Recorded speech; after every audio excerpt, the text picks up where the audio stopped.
6, 5, 4, 3, 2, 1, record. And we are back. We are once again live. Welcome back to Dungeons and Dragons, everybody. We took a short break. We took a month-long break from D&D during October, so that I could do spooky season things and focus on a lot of other work that I needed to do. In fact, the break was so short that I only almost reached my pension age. I'm kidding. Sorry. I gotta die for a second here, because I'm reaching pension age. Me when I mute the stream real quick. Bless you. Oh. What the fuck was that? That was nothing. The stream didn't hear it, luckily. Okay. That was my my special technique. Okay. I was not ready for that. I didn't have time to mute both the stream and Discord before I had to do it. I mean, fair enough. You gotta pick the the one that matters. Yeah. But we're back with D&D. I don't know why I've been so like me lately. Hi, Missy. Wow. Missy. Wow. Wow. But I am joined today by the usual suspects. We've had a bit more of a break, so that means we got more to talk about, right? Sure. Bold assumption. All right. In that case, how are you doing, Origi? I've been slacking for like the past 2.5 months. Oh boy. But I started working again. I'm working on my ultimate rig, I'd say. Oh. I'll send it to you guys. It's possibly my best rig by far. Mm-hmm. But other than that, I've just been slacking. I'm in like five different Baldur's Gate campaigns with like 5 groups of different people. Oh boy. Pretty great game. I enjoy it. And that's about it, really. Nothing new. Gaming and rigging. Gaming and rigging. Eat anything cool lately? Not really. Oh, I'm going to the Philippines January. Oh. So I've been saving up a lot of money. Hell yeah. Back to the homeland. Cool. Visiting the fam? Yup. With my dad. Nice. Okay, here's my ultimate rig. You can all go to church together.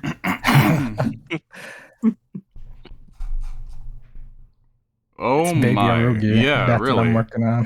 Whoa. Wow. What a sight to behold. Oh my. So why are there 2 No. versions? Oh, well, it's gonna have like a transformation where it becomes that. Becomes buff baby. Very handsome as well. Oh my goodness. Once you shave off that baby fat. Fuck, what is going on with my voice right now? Sorry, I'm gonna be right back. Continue talking about cool things. Yeah, since I was looking up how to mew so I could get like some references, all my recommendations is like just a bunch of Zoomers mewing. Like Mew? that What's yeah, that? it's the handsome face, the one on the one that the Oh. right one's doing. Oh, I fucking love that face. Oh my fucking god, it's like the Chad Bob emote. Yeah, like yeah. That's Yeah. that's There we go. Sorry, I didn't know the name of that phenomenon, but it's like one of my most favorite things. I do that at my students sometimes because it's really funny. Yeah, fuck. Oh god. It's called mewing. Mew? Mew? Yeah, Mew is good. Mewing. So now that's all my recommendation. It's just how to mew tutorials. God, that's so strange. This phenomenon. It's like it'll autoplay. Like I'm listening to music and it'll autoplay to like some kid. Like, all right, so this is how you want to mew. And just Yeah, and boom. mind booms. Yeah, That's pretty good. Amazing. that's what I've been working on. The funny thing is that I guess my tongue is already in that default posture. Like, I know all the theory about this, I just didn't know my name, and I didn't know that it was associated with that face. But, like, my tongue posture is already in that position. So I have a fucking chin on me. Dude, my chin reaches my destination before I do. Mew master. Ruin master. The hell are you talking about? Oh, We're tongue talking posture and mewing. Yeah, this face. That's what I mewing feel. is. Yeah, I was gonna say. I feel like I've heard of that before, like vaguely in passing. I was just saying how all my recommendations on YouTube is how to mew because I was using it as reference. Does anyone on YouTube actually do it well? I mean, I don't look at it. I just just happen to hear it when I'm listening to music on autoplay.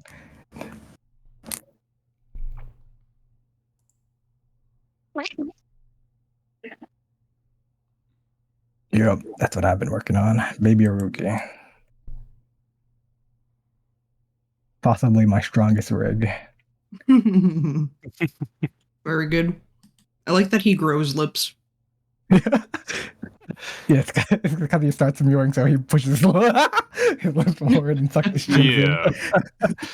Sucks his cheeks in. Very good. Is that like still an ongoing thing? Mewing. Yep. Like, are people still trying that? I guess now that it has a term, it's even more of a thing. Well, because I remember when that was like a thing a few years ago. It was like, oh yeah, it goes back to this like insane scientist from the 70s who was basically just a crackhead. I thought it was like originated from that Skylar White meme or whatever the fuck his name was. No, apparently there was some like quack doctor in the 70s who was like, yeah, you need to do this to improve jaw health so you can masticate better. And the entire scientific the entire science, it means chew. That led the like chewing. I don't want to say sessions because there was like lots of people who would do chewing sessions. I don't know. I just know that the entire scientific community was like, this is the dumbest thing we've ever heard. But now people are showing their before and afters, and I'm just like, I don't know, man. There's something here. Way ahead of his time is what it was. Yeah. Yeah, you just. I mean, you do have the fat and all that on people's faces. The what was it like? Elsan. They also had something with the. I don't remember what the hell kind of creature she is. Little one and seal thing. The Elsan Cant potato elf. They had something. You are just saying words, and I have no idea what the fuck is going on right now. Yeah, you're gonna have to explain. Wait, so you're talking about mewing. You're talking about like chewing. Mm-hmm. You're talking about like how masticating. There was like some scientific thing some dude said that like to like get the like nice muscles on the face. They had some shit like that in like the Potato Elf like manga as well. It was just some one of them. Just has okay, you're talking. Cheeks. Okay, fucking hell, Jesus Christ. Elfsan. Yeah, yes. Getting. Jesus Christ, getting there the long way around the planet. Sorry, I don't know her as the Potato Elf. Whenever I think Potato Elf, I think of Potato Fairy, and it's like the Potato Fairy is like the videos that one Japanese guy makes of the rain frogs with the butts, and he calls them potato fairies. So literally, like, you're I'm just about like the French fries elf. Yeah, French fries. That's what I remember her as. For some reason, there's like that you could little just say, gap yeah, between you could have said like and fries. The chubby monster girl manga. I'm thinking of what's it called, like an Irish elf when yeah, really potato elf. Like we cursed your crop of potatoes. Yeah. These belong to the Tuatha now. It's the spirit of the Irish. Potato elf. But I'm like 90% sure, maybe higher, like 99% sure that the mewing thing is straight up snake oil. Like the same as people trying to sell you like male vitality serums and tonics and stuff. Though. Yeah. It works as the Chad face joke. Like I even did it when I did People that. Selling you things are they actually like making money off of this? Yeah, it's Some people might be. they're selling you those like jaw strengthening tools that are like this weird fucking spring. Oh, And like the videos where people are like using them have the most fucking obvious like face filter where they don't even look fucking human. I know some dumb fucking kids are like breaking their jaws. yeah, she sure is a potato elf. The picture that you posted. I don't even Cry. think that's the potato elf. That's like That isn't. Yeah, it's like a kobold. kobold. Yeah. I can't remember what the hell she was meant to be. That's why I was like struggling with her. I would Yeah, say she's like a kobold. okay. Well, Apparently. anywho. Yeah, Fry's elf is this one. Yeah, that's that's the one. They make her wear that so she can't fit fries in her mouth. Mm-hmm. Yeah, I think the story was that like she came through a portal and then she started eating. she started eating human food. And then she Specifically couldn't get French back to the fries. portal because she was too fat. Yeah, And so she now needed to they're get skinny again. they're trying to like put her on an exercise program so she could make it home. But the thing is, because the author has like a very obvious chubby fetish, all the characters just keep getting chubbier as the series goes on. She's not chubby. Like what the fuck? Yeah, It looks like it's like she was made like a new one. yeah. There Well, it is. keep in mind this is her with like human proportions. She's supposed to be an elf who looks like a stick. Mm-hmm. And like the whole thing is he was just like to like excuses like, oh yeah, you have to be like the exact same like body mass that they came in through. And that's the only reason why they can't leave. They're too skinny, Yeah, too but fat. anyway, the entire series is just the author's thinly veiled chubby fetish. I mean, not a bad one. Not a bad manga though. Yeah. You know, there's you know what? Either this year or last year that he made a new one. There's you know that like light castle, dark castle meme. The faded crossroads. You got one side you got the light castle where it's dungeon meshy, and then on the other side you got the dark castle where it's elf son. Funny, you know. Still funny how like I came up with the idea of like, oh yeah, make a restaurant. It's dungeon meshy. Oh, There's dungeon meshy. Oh, that reminds me. I made an in context meme. I'm just gonna post this in the there we go, light castle, dark castle. I'm just gonna post this in the D&D chat here. No, only a few people will know what this means. It's uploading. There you go. Oh, that meme. What? That makes no sense to me. you have two commands.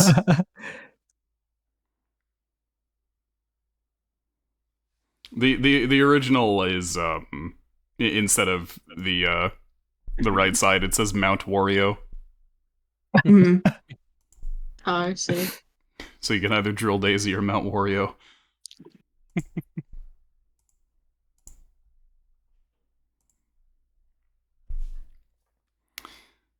Anyway, Cryo, how are you doing? pretty much exact same as Rui, actually. You just been slacking? Yes, involuntarily to a degree. I am committing the greatest sin of jobless. Yeah, no, it's stupid. They pretty much let me go because they couldn't afford me, and they fucking said they could. I was gonna say, how many jobs have you had since we started D&D? 3. Yeah, I'd say 3, because we started D&D 2018. So there was Waffle House, insane? Chicken House, 4 jobs. Level 1 was 2 sessions. Level 2, 3 sessions. Level 3, 5 sessions. As it should be. Level 4, like 12 sessions. Level 5, like 30. Yeah. And now we got to level 8 like 2 years ago. Shit. Oh damn. Hell yeah. But yeah, 4 jobs. Fucking yeah, it's stupid. Like, well, they started giving me a whole lot less like hours and stuff, and it's like, hey, you guys promised me full time. What gives? And it's like, oh yeah, the owner's here and talk. It's like, okay, yeah, that's exactly what I think. Yeah, no, we can't afford you, really. They gave me some bullshit excuse, which is pretty obvious bullshit. Well, fucking whatever. So yeah, Wasn't it that they opened up like a new restaurant and that one was bleeding money hella bad? yeah, and it's like it's weird because like it bleeds hella bad, but like they don't even make the most business from regular service. They make it from like the events and shit, where it's like, here's a fucking arancini ball, and that's like $6 for just one. And like people like for big events, it's like, oh yeah, 100 arancini, 100 one of these, 100 one of those, and each thing is like $6. So like they shouldn't, like, they're bleeding money but not bleeding money, but like they don't know what the fuck they're doing. And like the layout of the fucking thing was so stupid, where like, okay, here's an order, let me go cash you out like at one end, cool, let me go to the other end of the place, start cooking, and then just like my back's turned, I don't see shit. Oh crap, there's other people. Let me just run all the way back, cash some more, and just one person. If you get like multiple orders, then you're kind of screwed because they only had like one like induction burner and had like passed almost everything on that stupid thing. Yeah, no, but just whatever the hell system they tried setting up was just beyond stupid. Like I showed my mom, she's like, "This is the worst kitchen job you had." Yeah, yeah, it is. And she only saw like 2 photos. That's it. But yeah, fucking whatever. Doing better. Hee haw. Looking for job. Gonna go to Argentina, not the Philippines. So that's why pretty much exactly like Arugi. I'm just copying you. Oh yeah, just copy the answer. Just change the answers. It's not obvious. So yeah, I'm gonna go to Argentina at some point soon. I'm gonna see family. Gonna celebrate birthdays. A whole bunch of things. Gonna bring back all the fucking snacks and shit I can, cause like the whole family's going essentially. Sister's gonna go with her kiddos, and like she looked up, oh hey, every person she has, so her and the 2 kids can have a full size luggage. She can fit all the clothes into one, so she can have 2 empty luggages. Just bring clothes that you're not gonna miss. Oh yeah, we're gonna like take clothes and a couple of gifts and stuff, cause like new cousins we haven't met yet, and like they've been there for a while, stuff like that. Like best friend from Argentina had a kid too. Just nice little gifts, things like that. Take all that. Bring back all the food. Anything else? I finally got the last parts I need for building new PC. Now it's just a matter of actually building it. Oh boy. So I also gotta like take apart this one right now because it's been making this weird buzzing sound lately. So that's fun. Oh, very good. Yeah. Probably the fan. Yeah, it's definitely the fan because like you just give it a light tap and it stops. Yeah, that's the fan. Yeah, I gotta see if I can remove the front faceplate. It's one of those little fans out there that can't really access properly. Yeah, it sounds like something's vibrating or something's like hitting something. Anything else? No, I'm pretty sure that's it. Most I'm just like fixing and setting things up later for like more streaming, getting back into everything. And by everything I mean like life. So yeah. That's my TED Talk. That's it? Yep. Okay. I don't know anything about Argentina, so I can't really make Argentina jokes. I mean, you can do what Krista can do. I can do You what? can just like, Oh, just call it Mexico. Oh. I do visit Mexico often too, so you know. Yeah. Okay, have a good time in Chile. Oh no, that's a problem. Oh, is it? Yeah. As far as I'm aware, Argentinians and Chileans hate each other. Yeah. Oh wow. Because they Don't were know why. like, hey, do you want to go to the beach? Haha. No. I think that's the coast that's like that, right? Something They, like that. they just like tug the entire coast. Yeah. But yeah, I don't know. Borders Oh, of the yeah, species yeah. do this. Argentinians were like, I would like to go to the beach, and Chile was like, no. F. Because Chile is basically like a completely vertical Yep. country. It is It's just a thin all vertical. the coast. Just a whole ass line that's just the coast. Yeah, I'm gonna go to Argentina. I'm gonna bring like the habanero socks like that Terry gave me. Take the taco blanket Christine gave me. Like, I'm in the right country, right? Hell yeah. You know, I would, but it's summer over there, so. Gonna melt. Oh yeah, today my grandmother made guacamole for like no Oh. fucking reason. I don't know. Oh. Was it Doesn't good? usually make guacamole ever. I don't know. I didn't try it because it had like Guac in time. herbs that I don't like. It had like coriander in it, and I was like, ooh, yuck. Yeah, I'm not sure.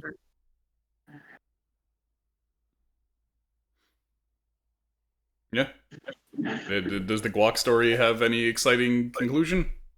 No, it's just that it made me think of Maurizio because it's guacamole. Oh, Guacamole. fascinating. Yeah. Sarah, how about you? Um, I'm hearing myself. Yeah, who's got their headphones right in the mic? Oh, that's Maurizio. Let me lower my headphone volume then. Yes. There you go. Okay. Yeah, thank you. I mean, I like my job well enough, except for the fact that it make no money at all. Fucking the day after Thanksgiving was it was a fucking shit show. It was a Tuesday, right? I show up and nobody's there. I wait around in the parking lot for like an hour and a half with my coworker. And eventually I was like, oh, okay, because I don't have anybody's phone number. Sorry, Cryo, you're still hella echoing. Okay, let me change this up. Let me plug in the other mic. I'll 'Cause just lean back, go into listen mode for a bit, Cryo. I think it might be going through his headphones into his All like right. headset mic. Oh. Yeah, I think it might be one of those issues. Oh. Sorry, go on, Sarah. Oh, I was gonna say because I only have my manager's phone number, but neither of like the assistant managers. And then finally, I remembered I know which store the assistant manager used to work at. So I like called them and I was like, "Can you give me his phone number?" I called the guy and he's like, "I don't know what the hell's going on." So he finally gets a hold of the manager, and the manager's been in a car accident. He knows that it's the one assistant manager's day off, and the one that I've called is sick with bronchitis. So he called the district manager, right? Because that's what you do, I would assume. And you know what the district manager did? Nothing. He fucking sat on his ass. He didn't try and call either of the assistant managers. He didn't come in to open the store. The assistant manager finally got a hold of him, and he was like, "Oh, it's your job to go in and open the store." And I'm like, he called in sick 36 hours ago with bronchitis. What the fuck? Wow. Like, and finally, like at one point, I got the district manager on the phone. I was like, "Hey, do you have assistant manager's phone number?" And he was like, "Sure." And then he gave me the number of a lady with the same name who used to do babysitting for him. I was like, what the fuck? And also, the guy who was supposed to work that morning, the regular, was a no-show. So the guy with bronchitis had to like call in people on their day off to try and like get people in who could run the store. And I'm just sitting there like, what the fuck? Like, I was ready to like tell my coworker, just be like, I might have to leave you in the back to do all the alterations and help Mark on the floor. I know nothing, but I can bullshit my way through it because I did this for a decade. That's I was like, it's unbelievable. But yeah, I kind of respected the district manager, and now I don't. I think he's a fucking idiot who sits on his ass and doesn't do anything. except tell the store managers they're spending too much money. Like they're always cutting hours for the salespeople because they're like, oh, we haven't made budget this week. Like if they don't do enough sales that week, like this is supposed to be a corporation. That's the whole idea. Is if some weeks are on, some weeks are off, you can still afford to have people in, and they're running each and every one of these stores like they're their own individual thing with their own individual budget, so they have to make budget in order to like get people in for hours. I'm like, that's so stupid. Because these people, they don't have any control over like their location or anything like that. Like the one that I'm in is in some fucking plaza that you can only drive to. I think there's a bus, but like it's a city bus in Burlington. And you can't compare that to the foot traffic of the one that's in the mall. So like, what the fuck? This is like the stupidest shit. Damn. Yeah. So, like, I like the work. I like my coworkers. I think the whole company is run like a fucking... It's just stupid. Time And I to hear get the management meetings time to every get the week. Wall Street guys, sorry, the Wall Street bets guys to invest in it, so that it can explode like Bye Bye Baby. Somewhere. The money will just get pocketed somewhere. Well, no, it's because you can trick those guys into investing into any failing business. So like that one guy like heisted them into investing in Bye Bye Baby as Bye Bye Baby was about to implode, and he made out with a bunch of cash from it. You have to be somebody they've like glommed onto. Like that guy didn't do it randomly. He did it because he knew these guys had like glommed onto. So get one of those guys and tell them, hey, Wall Street's bets guys, invest in Pants Store or whatever it is you work at. Yeah, get in on Long Con. Get in on Long Con. The Long John's Lawn Cons. Long Oh yeah. I work at a Moores. They sell like... Oh, okay. Yeah, it's not just pants. I don't just hem pants. I do jackets now too. Wow.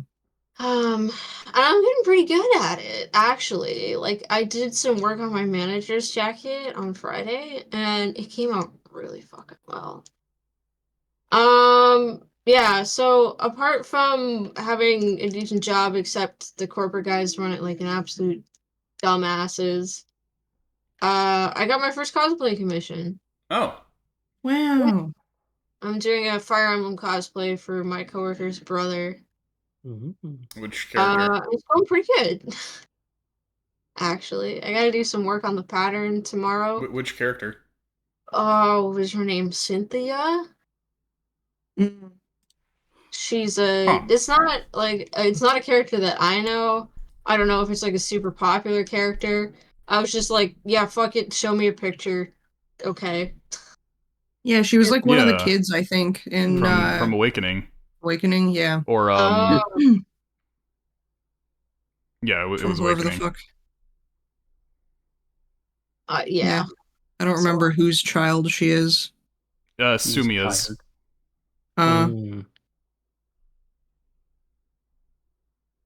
Okay, no wonder. I don't really care about Sumiya at all. Yeah, Sumiya's like the vanilla one. Yeah. I don't know Fire Emblem. I had to like look at, but I'm just like, I don't care if I know the character or not. Yeah, it is a cute cosplay though. Like the outfit is nice, so I'm sure you'll probably have a lot of fun with it. Well, yeah. So I've done the body. I'm getting the body piece done right now, like the dress part. I don't know what the heck I'm gonna do about the boots. Because usually I would, like, if I was going to do boots like that for myself, I would, like, trace my leg. I'm like, how the fuck am I going to trace this guy's leg? So that might take some trial and error, because I've never done something like that for another person. But the body piece is essentially just, like, a midi dress. And I'm like, I can make one of those. That's, like, nothing. Yeah, easy. I've never made anything from scratch for a guy before, other than, like, a big robe. So I thought I was going to run into some trouble there. But again, I just like pulled some instructions from the internet and it worked just as well as if I'd been doing it for a woman. So nice. Yeah. It's a good place to start, and he's like really understanding, and I'm like, you might have to work with me a little bit while I iron some shit out. But yeah, we'll see how that goes. So I'm doing the boots and the gloves and the dress part for him, and then I said, so once I get that done, we'll renegotiate for the armor, because that's gonna be like extra. You just making it out of like Warbler, or are you just 3D printing things? The armor would probably be foam. Okay. Like sealed foam. But yeah. I gotta get going on my own cosplay for him. I just restarted. It wasn't working. I had to chuck it out and start again. What are you doing this year? Or next year? A Final Fantasy character. Which one? Or oh right, you're doing Sholta, right. Yeah. So the block that I had wasn't working, so I took a shirt pattern that I had made before. It was like a commercial pattern that I'd modified, and I was like, I'm just gonna use this because I know it fits. And yeah, so I just started again. Yep. And that's it. That's my life. I hope that in coming years there's still a presence in the public consciousness for the large-breasted male protagonist of FF16. Yeah, we'll get going on you soon. Well, definitely not soon. But hopefully by the time they port that game to everything else. Well, that's what'll happen. They'll port it to PC, and then there'll be a resurrection of come back. Character whose pectorals have their own entry as a character on the wiki. Anyway, Christine, how are you doing? I had sushi. It was pretty good. Put guacamole in your sushi? No, I didn't put guacamole in my sushi. I just had sushi. It was pretty good. That's your sushi peaches guacamole. No, put that fucking pizza shit away from stop. Do not put sushi and pizza together. Well, I said peaches. Oh. Wait. Yeah. Peaches. Your sushi peaches and your guacamole. What? Peaches. Why peaches? Steve Brule. I don't know who that is. I literally showed you the video live. I don't fucking remember. Jesus. I don't remember this shit. It was a mainframe Friday one day. Okay. And I was like, we were talking about sushi. And then me and Skippy just started making references to that video at you. And then we watched the video and you were like, oh, I've seen this. And now you don't remember again. No, I'm sorry. I don't remember. Maybe if I see it, like I'll remember, but I can't. Sorry. I'm gonna clip this exact moment, and then next time you don't remember it, I'm gonna show you this You might clip. ask me tomorrow, and I'll be like, "Oh, I know this shit." I don't know. It's just really my brain is really circumstantial. It likes to remember something sometimes and not. I'm not gonna lie. Things other times. I thought you were gonna say your brain was circumcised. Yeah.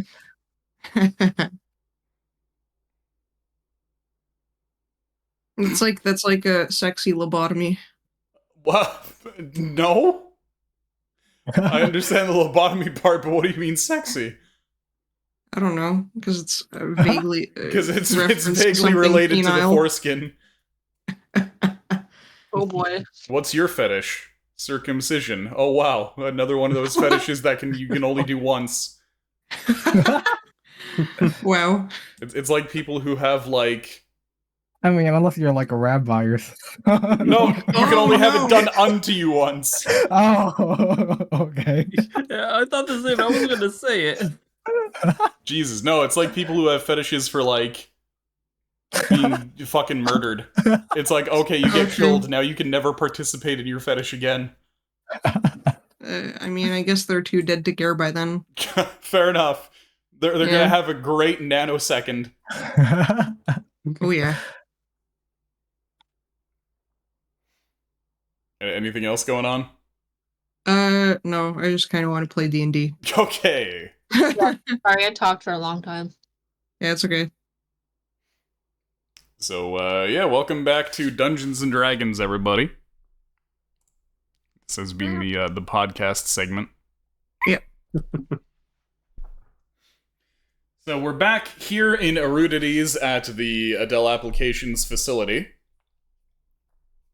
We've been planning out the heist to get us on out of the, to get the Adeles out of this place where they've effectively been forced to work, held hostage at this facility, presumably under the transmutation department in connection with the Goldworks, working on a super secret weapon that's being referred to as the Ultimate Chimera. Yep. And the party has a big ol' heist plan to get them on out so that they can see their boy again. Boy. And so that they can provide testimony against the transmutation department and their allies.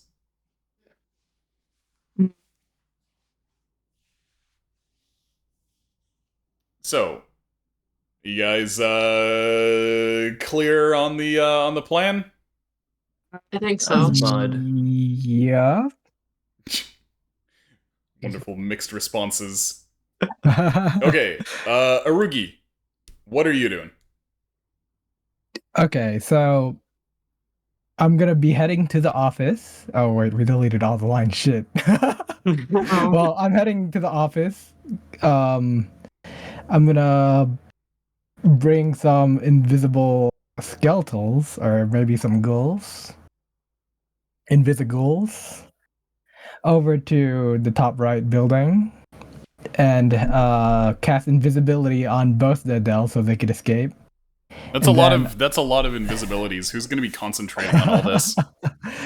So, I at least we'll let them go each at a time, so I could concentrate on both of them. But coming in, I think I'll need someone's help with that to concentrate on one for the ghouls. Should we get the scroll? You still need to concentrate, don't you? If you get a invisibility scroll. Yeah, I mean. Yeah. Also, how are you going to be bringing two ghouls in? Are you going to bring them in individually or at the same time? At the same time. If I come in and out too much, it might. How long? We're not doing this right away, so I could just leave the ghoul with Mr. Adele, just in their room. So maybe I could bring it multiple times. I'll bring them multiple times. Okay, so you'll take multiple trips. Yeah, within like different days. Ghoul. Yeah, like today and tomorrow, or one per short rest. So I can take an hour break, come leave to get lunch. I'll say, yeah, I'm going out to get lunch. You don't even necessarily need them to be invisible. You can just have them disguised as like a package. Oh, true. Wow.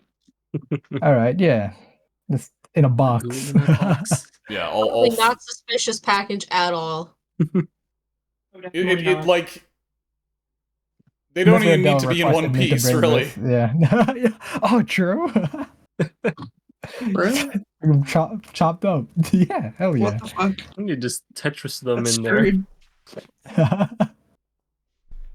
Yeah, I could do that. Just bring one invisible and one chopped up.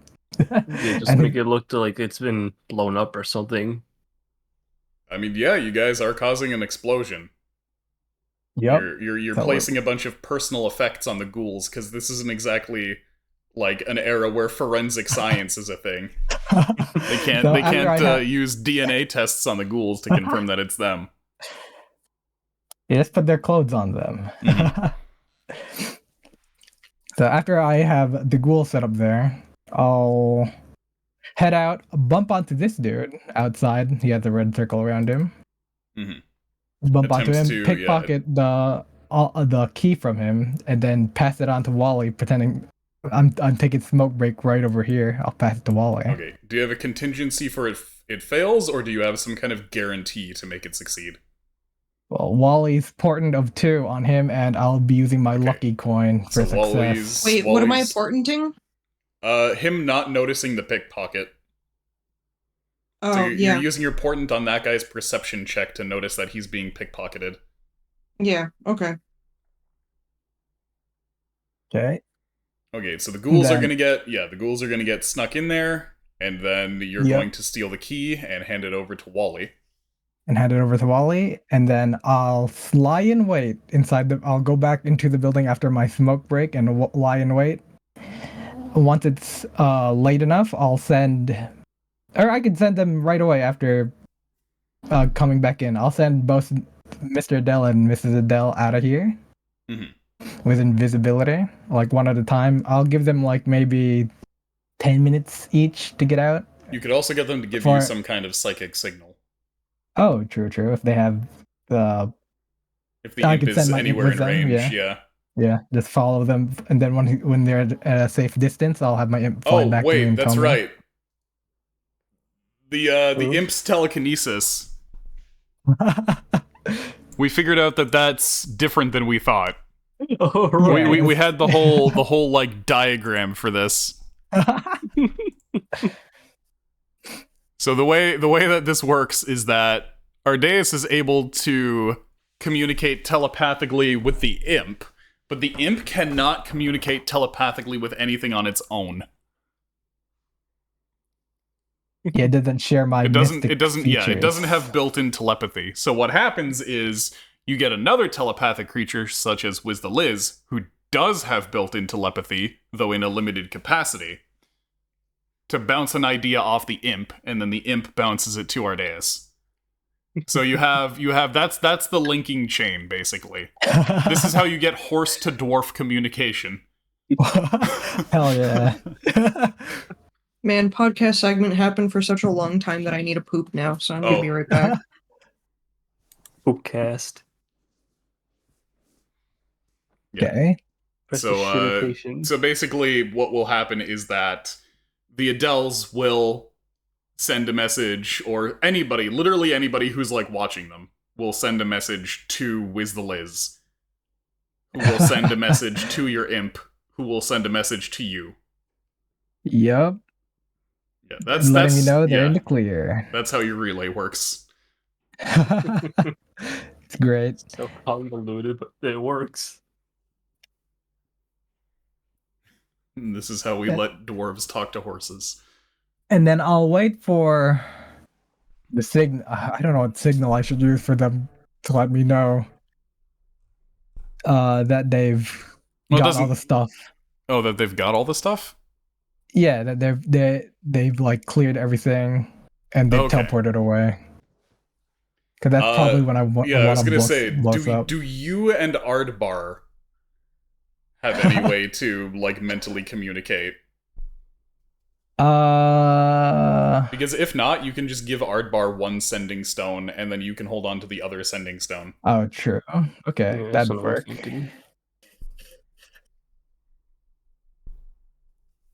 So then, as soon as they teleport out, Ardbar can be like, "Oh, they're here, boss." Yep. All right. Yeah, and then Ardbar takes Ardbar, Yax, and Wally take the Chimera away somewhere. Once everyone's out, Ardbar will presumably be there with the wagon.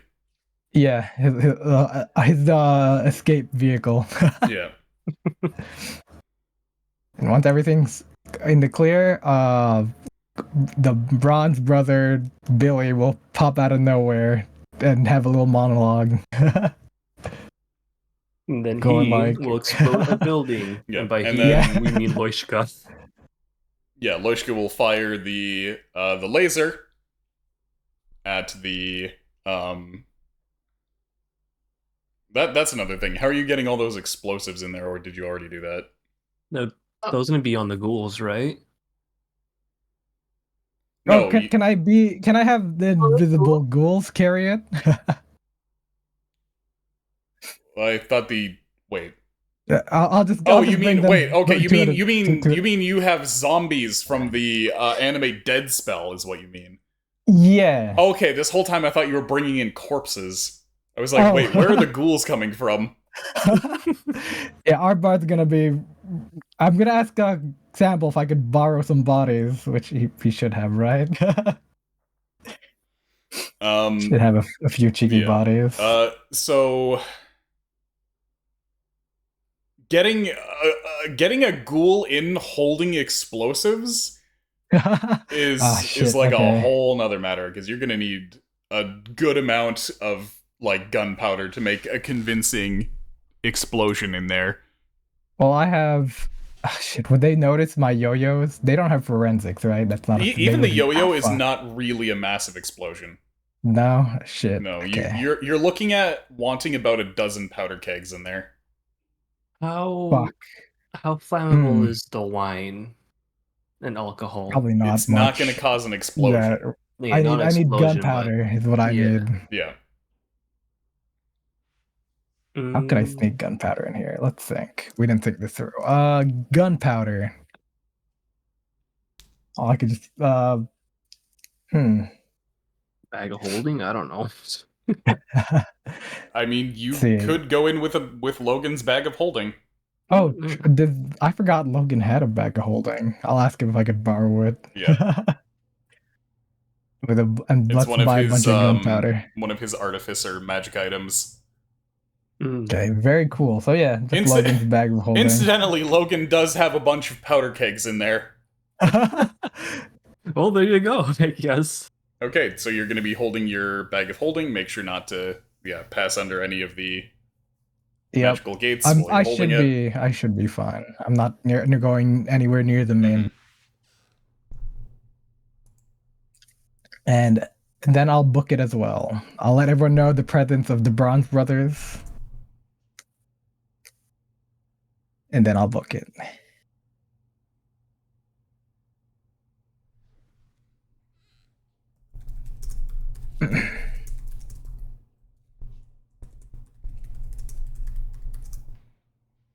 Alicia can like see the windows and stuff from like where she is, right? For the office.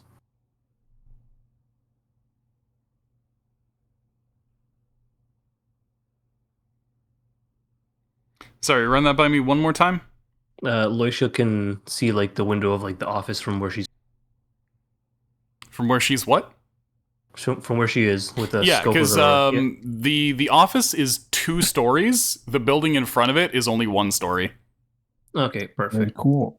Yeah, just more so it's like she can set like up to have like the scope just aim there, make it easier to like shoot. You're doing a bit of cutting out. Also, hey Keisha, hope you're having a good lurk.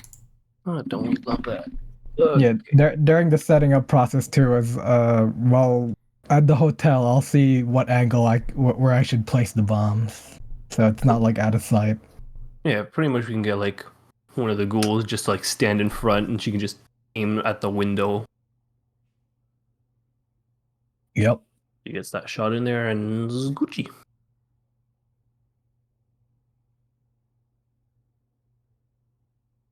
Okay, that's my part. Okay. Yeah. So, Cryo, you know your parts. Can you just recite those for me? We have invisibility scroll. I use it on myself. I'll like hug Yax or something, just so it's easier. I don't even have to, but like Yax, invisibility scroll, black disc. Go in with Yax and Wally. You mean silence scroll? Yes, silence scroll. I need someone to cast invisibility on. That's what it is. So I have a silence scroll. The silence scroll is to be used in the room with the 2 guards. You're cutting out like crazy. Why? Segundo. Discord. Just turn your noise gate down, I guess. Yep. Are you using a headphone mic or a stand mic? I'm using Snowball mic now. Okay. So like I changed it from the headphone, but the headphone was causing your voice to be. Yeah, it's like sudden, like cutouts and randomly like mid sentence and stuff. Yeah, I'm gonna like leave and come right back. Okay.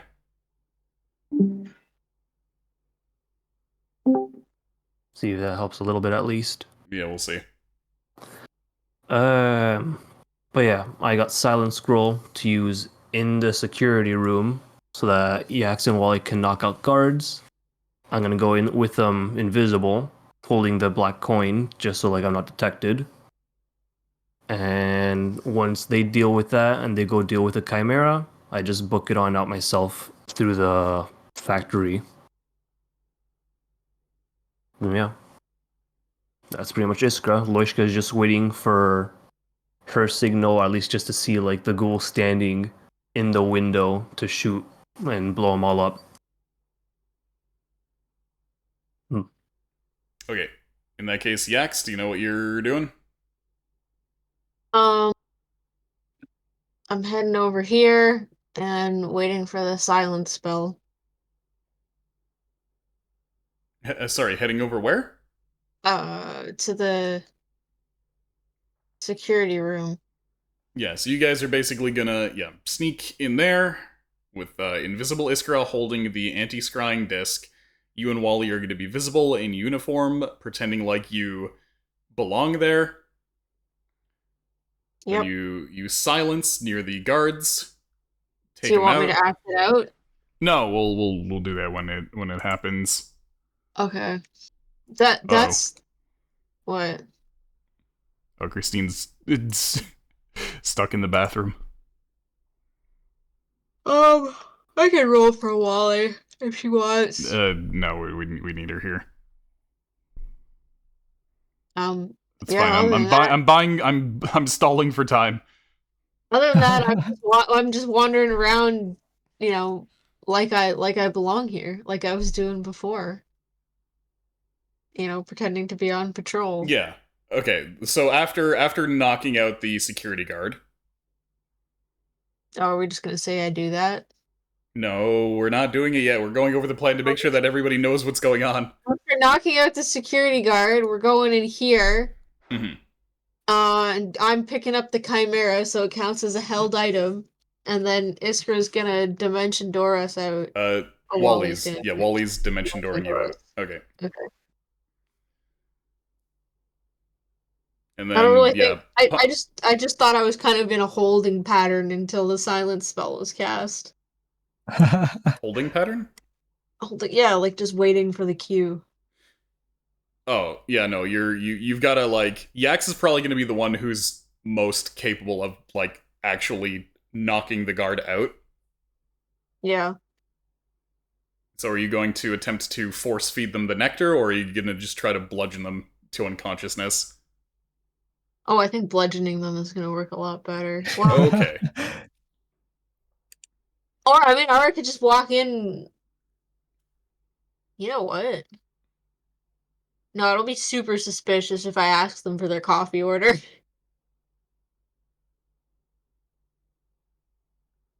Oh, They'll be like, yeah, it was that guy. I'm gonna be, guilty of assault either way.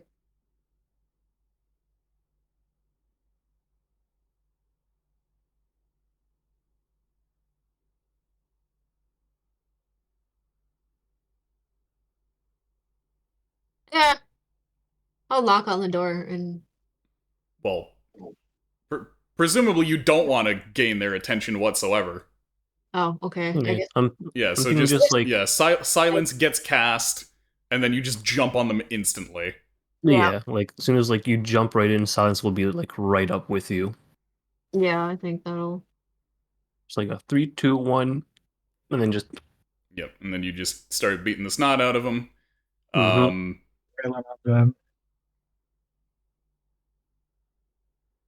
Okay, and then in terms of Logan's part, Logan is going to walk through the front door with a hostage. The hostage is Dolly Wally, who is going to be dressed and disguised as a sales clerk. Oh my god, I'm alive. Welcome back. How was your poop? That was like, I don't know, man. Maybe it was like the pizza that I ate earlier today, but like that. Whew, Didn't you also have pizza last night? Yes, but my parents had a craving that ended up getting into today's breakfast. Dinner. Sorry. Holy fuck! You had pizza 3 times. You had it No. for breakfast, lunch, and dinner? No. Oh man, that's amazing. Fuck, I've done sorry, that I before. shat my brains out. I don't have any brains left. That's the Go easy on me. shitation. Just Yeah, man. shit-tation. Mhm. Yeah, I don't know. That was fucking awful. I actually like went to the washroom and started sweating from how bad that poop Oh was. my god, you had the pizza sweats. Yeah, Pizza sweat. pizza sweat. That was fucking wild, dude. I was Just like, open- no fucking way. So Open yeah, up I your just dimension back almost door. died while I was gone. Oh, sorry everyone. Pardon me. Just perishing. It was Okay. like, oh no, not at this crucial moment.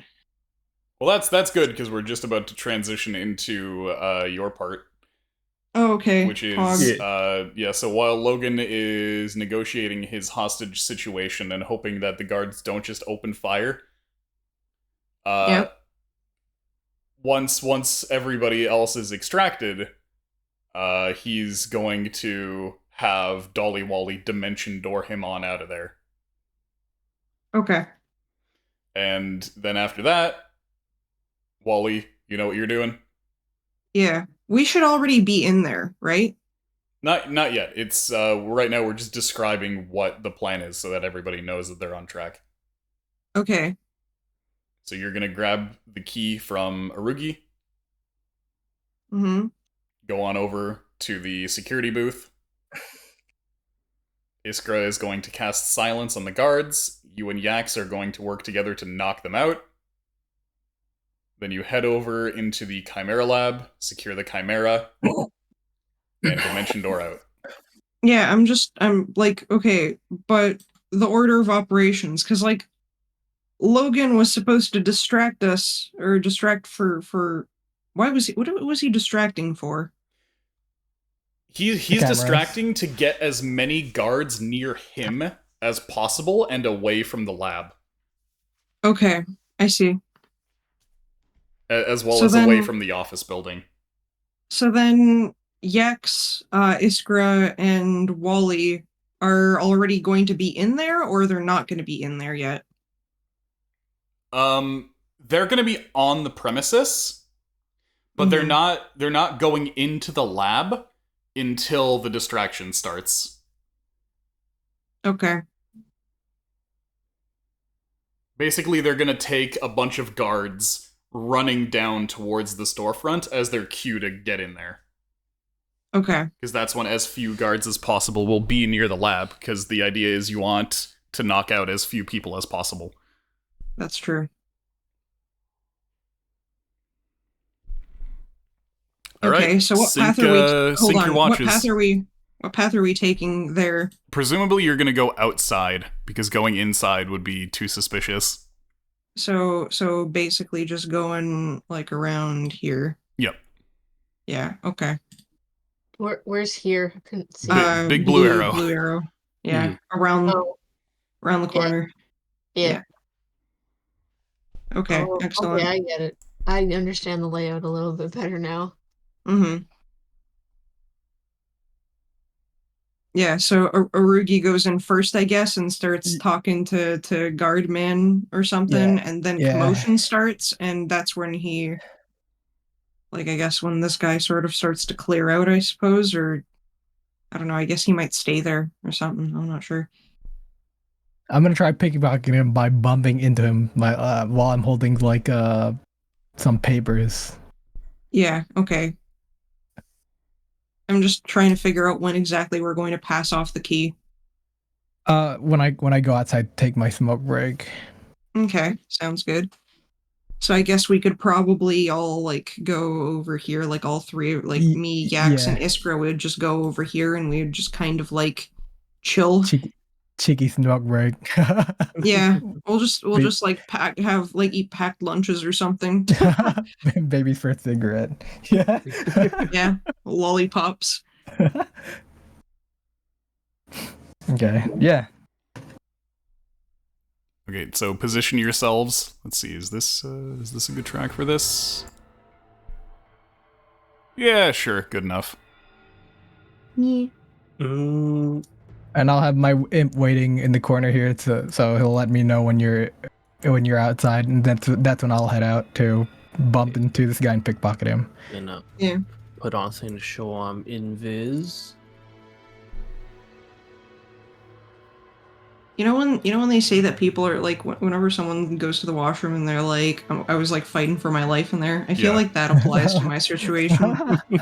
I just like thought about that. I'm like, yeah, I think that's an apt descriptor. Why do they call it the restroom? I was fighting for my life in there. Oh man, I Yep. never said how I was doing for D&D. Oh, true. Tell us. Yeah.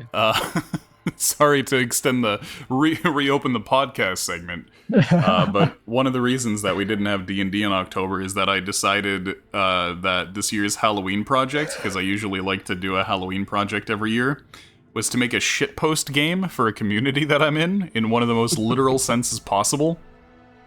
Yeah. I made a game called Cam Has to Take a Shit at Barnes & Noble. Yeah. It's been on my mind. About how somebody needs to take a shit at a Barnes & Noble after smelling their new book smell, but the twist is the place is haunted. Yeah. So they gotta take a shit at the haunted Barnes & Noble. It's actually surprisingly good. It's 2 hours of raucous laughter. Yep. And a few people have already played it on their streams. That's what I spent October doing, and now I get back to real work with everyday actual game dev crunch.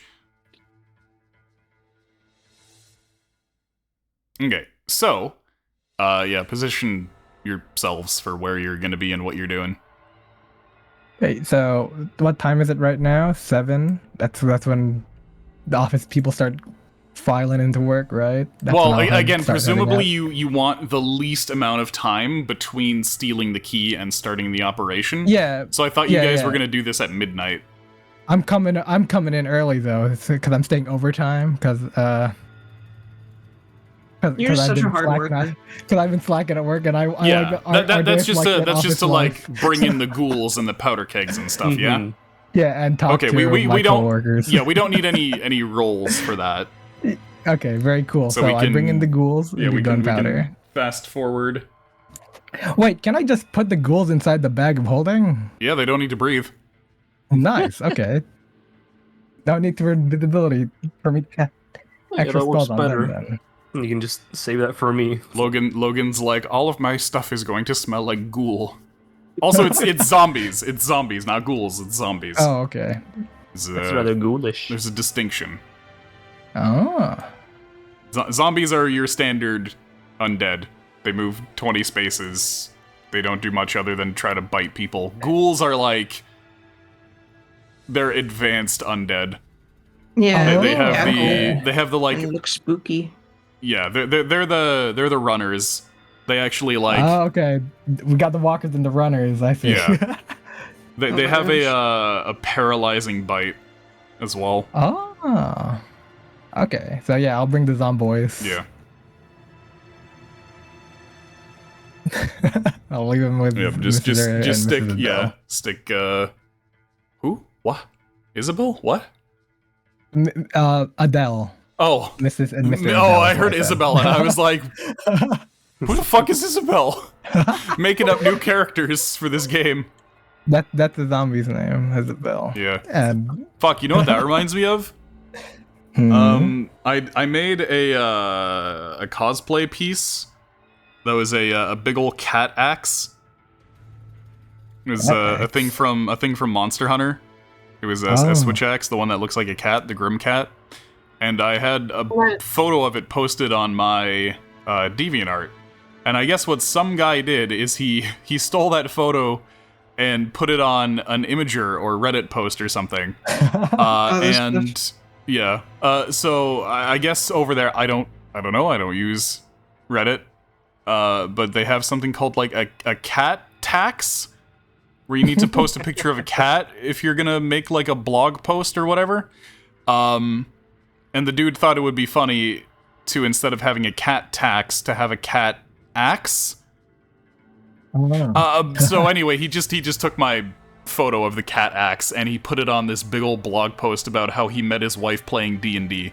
And the post got like millions of fucking hits. So I had people messaging me being like, "Who the fuck is Angie? When did you get married?" And I was like, "What are you talking about?" And they sent me the post. And I was like, "This asshole stole my picture." And I scrolled down to the comments and they were like, "Wow, dad shoes." And I was like, "This guy stole my picture and people are making fun of my shoes."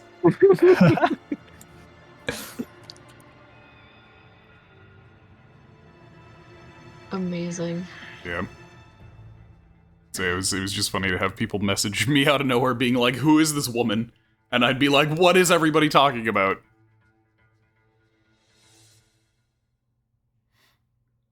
Yep. Can I help you there? I think I'm the one who found that. Yeah, you were one of the people who were like, "Who the fuck is this woman?" No, I wouldn't. I knew it wasn't you who made the post, but I knew somebody's. Yeah. Well, you said something along the lines of, "I was about to ask who the fuck this woman was." That's funny. Yep. I don't remember things apparently. Well, I knew that, but yeah. Yeah. So that's just one of my like canon events. That one post that escaped containment. Yeah. Yep. Okay, so you got your zombies and whatnot in a bag of holding. One of the rare instances where Logan will allow you guys to use this thing, because he mostly keeps like incredibly volatile and delicate materials in there, such as all the powder kegs. How many powder kegs am I allowed to use? A dozen. Okay. And that's in terms of how many powder kegs Logan has, the answer is enough. Okay. Okay. Shit.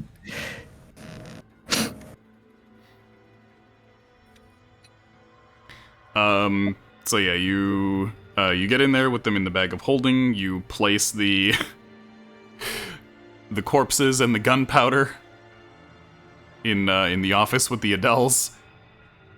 Yep. And then when midnight comes and the guard shift is happening, you get ready to get out, grab the key, and go. So that's where we're gonna need the roll for stealing the key. And everybody else, and even you, place yourselves. Put yourselves where you're gonna be. Would be outside right now, midnight, right in front of the door. I hope. Oh, fuck. Wait. All right, before I leave, I'll wait for Wally to be there. I'll be working. Oh, this is the door. Yeah. Also, Yes. I'm gonna stick Ardbar over here just to represent that he's off screen this way quite a ways with the wagon, and I'm gonna stick Loishka here to represent that she's off screen quite a bit away in a hotel window with a sniper rifle. That's such a scary fucking image. And then Yax, make sure you're with Wally. Yep. Yeah, we're together. Yeah, what? Oh, what the fuck? There's two Yaxes. You just made a new Yax Oh, where's the other Yaks? at the bottom. I was just staring at that Yax, being like, "Move!" Oh, But there's just like bold new Yaxes. yep. Old new Yaks. Okay. And then I guess Pumpkin will just be over on the rooftop, right in the middle of everything.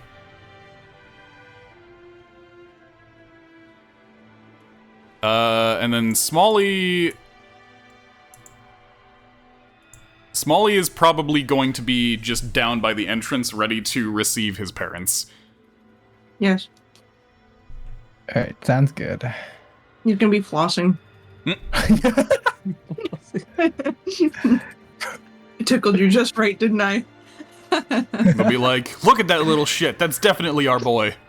That's our boy. That's my boy. Oh yeah.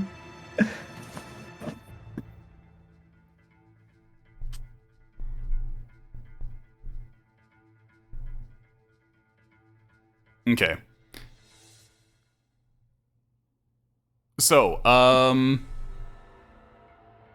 guess, yeah, before anything goes down, Ardeus can grab that key, so you can attempt your sleight of hand roll.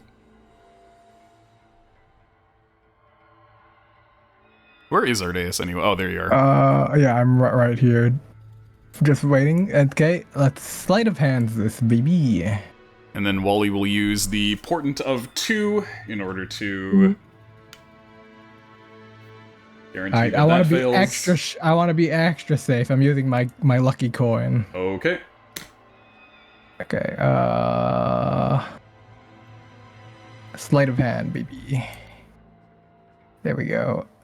All right. So a 21 beats his 2.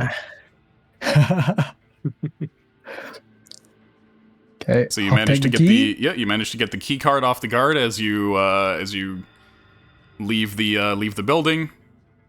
And I'll take out my cigarette and the cigar or whatever I have, smoking pipe maybe, and start smoking here. And I'll hand the key over to whoever's here. Okay. Yep. And I'll just be chilling here for a bit. And then Maybe make sure like to a give short 5 minutes. make sure to give the signal to Logan. Okay. Imp's gonna go fly. Imp's gonna go fly down here and tell Logan that we've got everything. All right, it's time. It's time. It's time for the final heist. And so, Christine, you're gonna be somewhat in charge of Dolly Wally. So Wally needs to make Dolly Wally move along with Logan. Mm-hmm. So you're gonna 5 minutes done. I'm back at the building.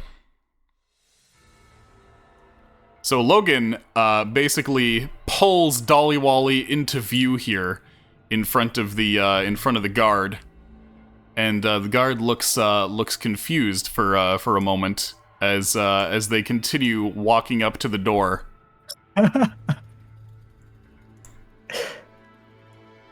And then real quick, what happens is Logan pulls out his pistol and shoots the glass of the door, causing it to shatter.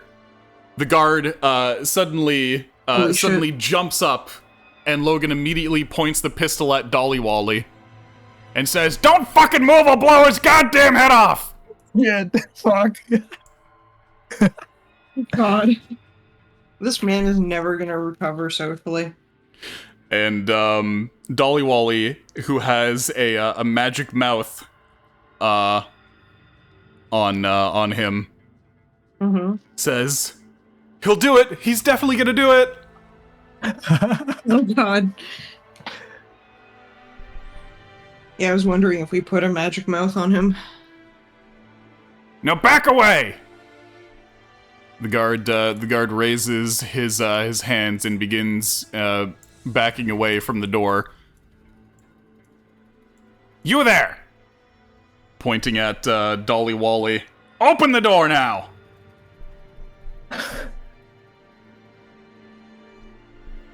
Christine? Yes? Me? Logan is commanding Dolly Wally to reach through the glass and unlock the door. I thought he was talking to this guy. Yes, okay, he does that. Okay, so opens the door to the storefront. Mm-hmm. Yes. And gets inside. Mm-hmm. And immediately, this guard runs off and runs around the corner and starts screaming for help.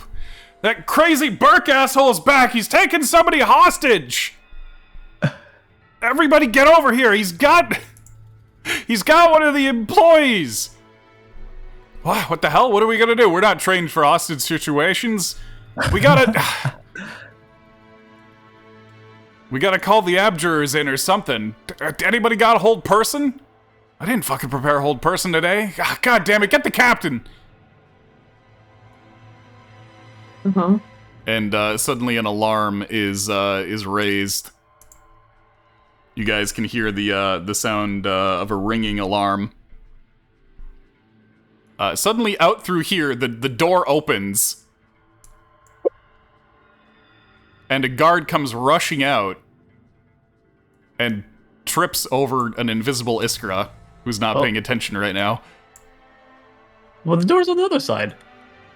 Distract him. Oh, sorry. I thought this was a double door. No, So it yeah, was a just cool- immediately gets greeted by the back of Yax, who's leaning against the door.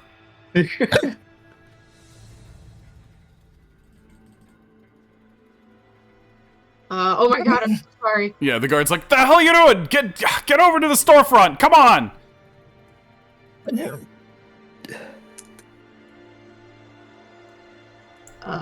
Yeah, the guard is all in a tizzy, rushing out here, and is like, "That the hell are you guys even doing here? Get. God damn it!" What? I'll be Well, right he's here. just like, we don't even know what's going on. Yeah. Okay, so Man, I don't even know what's going on. guards are running down towards down here. They all think I'm fucking useless anyway. Let's make like a tree. And Are you sneezing or hiccuping? That's hiccup. Sorry, let me mute myself. Let's This will go on for like hours. start making our way.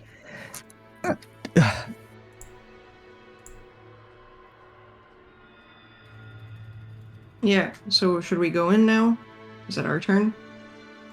Yep. Okay. And I Yeah, guess Smalley is kind of observing the things that are going on here. Yeah, he's having a great time. He's just flossing still. These guards are coming in through here. Logan just takes a shot at them with his pistol, and they crouch down behind the desk here, while the hostage is saying, "He'll do it! He'll do it! He will!" There's a bunch of guys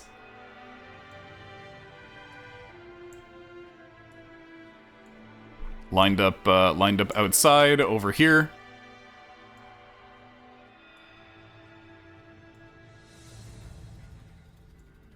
And the captain is going to be hostage negotiating, ducking from behind the window every time Logan tries to pop a shot towards him. And he's like, "Okay, I've got to stall for time until the abjurers show up." Mm-hmm. And he's gonna start negotiating with Logan, being like, "All right, what do you want, Eunice? This has gone far enough. We know who you are. I don't care. I'm a crazy motherfucker." What the fuck? I just hit my teeth on my headphones. Nice. Oh, Damn. I almost spat my water. Truly crazy. Truly a crazy man. Like, I shook my head to say that, and my headphones fell right off. And somehow I hit my two front teeth exactly on the, like, top bar of the headphones as they were flying off my head. No. I don't even know how the fuck I managed that. Crazy. That's Yeah. Can you sana on your teeth? What? Sana. The Spanish magical thing to cure all wounds. Oh, that is not Spanish. No, I I mentioned this vaguely... thing before. Yeah, no, I vaguely Maybe? remember it. Yeah, okay, there you go. If you vaguely remember, that's good enough for me. I don't remember. Yeah, hold on, I'm just Sorry. touching my teeth a bunch right now. Making sure they're still there. I think your teeth will be okay. Yeah, just making sure they don't feel funny. Oh, and you could ask Santa for two front teeth. Oh, Oh fuck. That Holy was shit. violent. Now Rugi's dying. We're all taking turns. Okay. Yeah, Just you were to dying in the run toilet. off. Yeah, shit. Okay, so Sorry, you go ahead, guys, Andy. you guys are now in the lab. Uh-huh. So what are you doing in the lab here? Flossing. We're making for the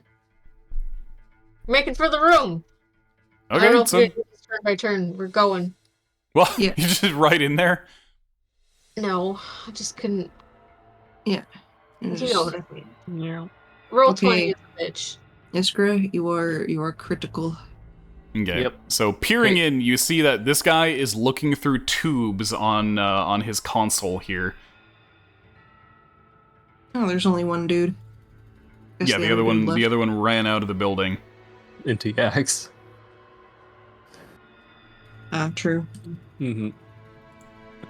So yeah, as soon as like you gave me like a 3, 2, 1 or whatever, like some sort of visual signal, I pop silence. So you guys can jump right in. Okay. All right. So do we do that? Is it our turn still? Yeah, the ball's in your court right now. Okay. I don't know how big silence is. So I'm just gonna guesstimate like that. Just you got access to 5e tools, right? Yeah. It's somewhere. Do you want me to? Silence is a 20-foot radius. 24. Okay, that's easy. So you could Easy. silence that entire room. Okay, cool. Click that. Bitch. There you go. 5, 10, 15, 20, 5, 10, 15, 20. You could silence the whole room. You don't need the measurement. Okay, just put that. There you go. Whole room silenced. Yay. Hey, look, it sticks out a little bit. It's kind of cool. Whatever. There you go. Room silenced. Okay. So Iskra casts silence. Okay. Ironically, casting silence requires a verbal component. So the moment that silence is cast, this dude hears something and kind of turns around in his seat. Just a little shh. So going from top of initiative, we have Wally. Wally. Yeah. I don't wanna fucking kill this guy. Is hypnotic pattern a spell that I can do? Yes, hypnotic pattern is a spell that I can do. Yeah, I prepped that luckily, so that's good. Okay, I guess he's still disguised as that one employee. Mm-hmm. So he's gonna peek around the corner over here, and he's gonna cast a hypnotic pattern over here. Okay, so that's a 30-foot cube. Yes. So And then you can cast that that guy's save at an 8. Yeah, sure. Okay, so at an 8, this dude rolls a total of 12. Yeah, he that's fails the lower than my save. spell save. Yeah. Mm-hmm. All right, so so the creature is now incapacitated.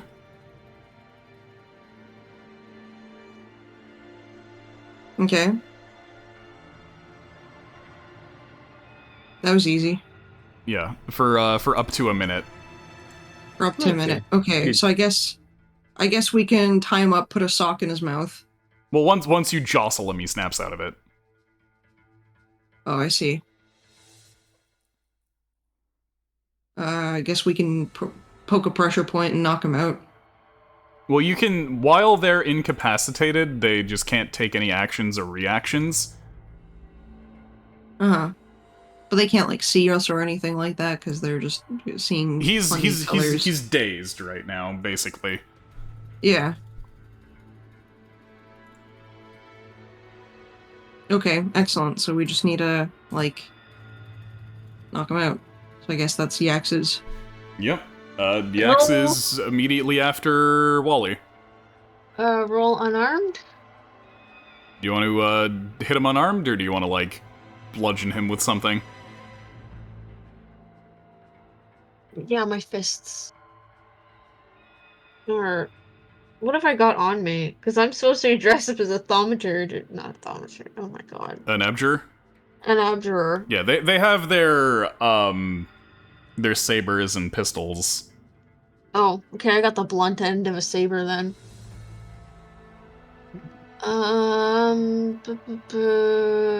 Is that improvised? You have martial weapon proficiency, so it doesn't need to count as improvised because it is still a weapon. Do I have martial weapon proficiency? Yeah, you're a barbarian. Of course you do.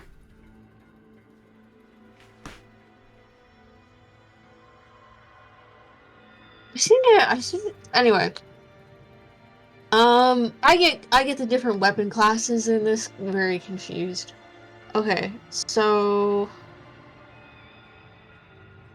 Oh, it's been too long. Okay, so +7, I guess. Yeah. You could also theoretically just grab Wally's quarterstaff. It doesn't really matter. Well, it does, because the quarterstaff will let you get him with a D8. True. Sure. Okay. I can give quarterstaff. Okay. Okay. Yikes. I mean, you have all of your various options. Reckless attack. Alright, a 20 is a hit. Do I add my strength to that? I guess so. Yeah. Alright, you bonk him for 11 damage with your first attack. Shakes him out of the daze. Huh? Yeah, you have. Yeah, you have 2 attacks. Does 16 hit? Yes. You can roll your second one with the reckless to see if it crits. Okay. That does not. Okay, so that's another 10. So he's taken 21 damage. He's knocked out of the hypnotic pattern, and he sees a big old cat beating his head in with a stick, and he tries to scream. But he cannot scream. Yeah, he sees that nothing is coming out of his mouth, and he kind of clutches his throat for a sec, and it takes him a sec to realize what's going on. Iskra, you have a chance to do something here. Oh, what can I do? Elbow him in the gut. It's your turn before the guards. Let me just check. Yeah, I'd have like a thing on as well, like mask and stuff on my face, so I should be fine. Cause yeah, if I smack him, then I break my invisibility. So I'm gonna go and just smack him up a bit. I got a bludgeon, right? I have a staff sling. I could do that. Okay. Where's my character sheet? There it is. You could run behind him and stuff too, so he doesn't see you. Yeah, I could run behind him and then just like Beat him. yeah, just beat him in the head. Trying to see exactly what I want to do. Because we don't want to kill him as a thing, right? Yeah. Yeah. But yeah, like if you wanted, like you can break invisibility, and then I can just recast it on you. Okay, yeah. Oh, you got that too. Yeah, okay, so I'll just quickly do. Oh yeah, what do you know? Perfect. He's focused on the axe. I just kind of quickly teleport behind him. Nothing personnel. Yeah, nothing personnel, kid. Alright, just gonna try to beat him with a blunt weapon. Yep, beat him with a blunt weapon. Make him forget. Alright, so your staff sling you could reasonably say does a d6. Okay. Where's my... Well, you mind rolling me another d20 there? Actually, just click it. There you go. Okay, no negative effect for the first one. Okay. Let's try again. Okay, that's a hit. Yeah, I'm gonna bean him, and I'll throw a little Fury of the Small for good measure.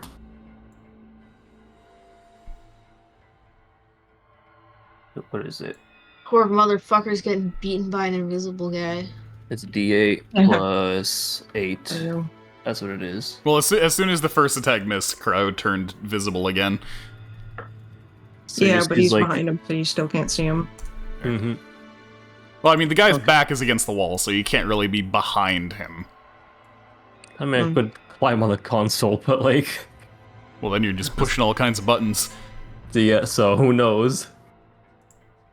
Just wiping my butt on it. Right, so he's actually going to make a save here. Okay, he manages not to immediately fall out of his chair. But after getting beamed and seeing two guys beating on him and realizing that he's in a zone of silence, he's what he does is he's going to disengage. He's gonna like press some button to make sure like get between him and the thing. Okay. Maybe we should have left him in that hypnotic pattern. And he gets into the doorway and sees Wally here, but this is as far as he can make it. Okay, so we can just... Yeah, I can just literally grab him and pull him right back in. So he doesn't make it out of the zone of silence. Do I get an opportunity attack for him? No, he disengaged. Yeah. Yeah, he disengaged and moved. So that's as far as he goes. Wally, you're up. I don't have too many options.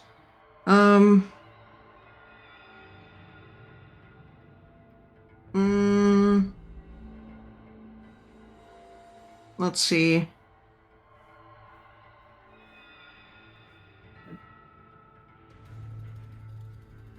I don't know. I don't really have that much. I have Silent Image, I have Detect Magic, I have Detect Thought, Invisibility, Counterspell, Dispel Magic, Haste, Hypnotic Pattern, Sending. I could Hypnotic Pattern the man again. You don't even necessarily need to think magically. Close the door and lock it.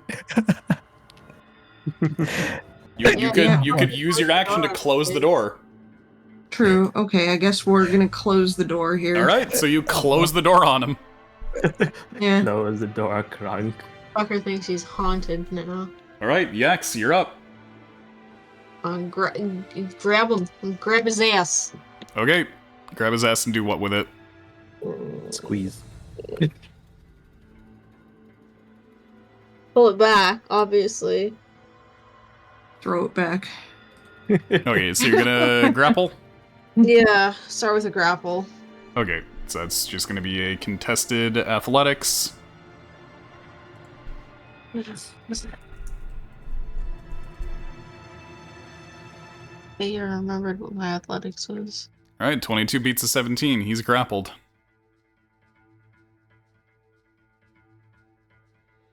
Alright, so, hang on.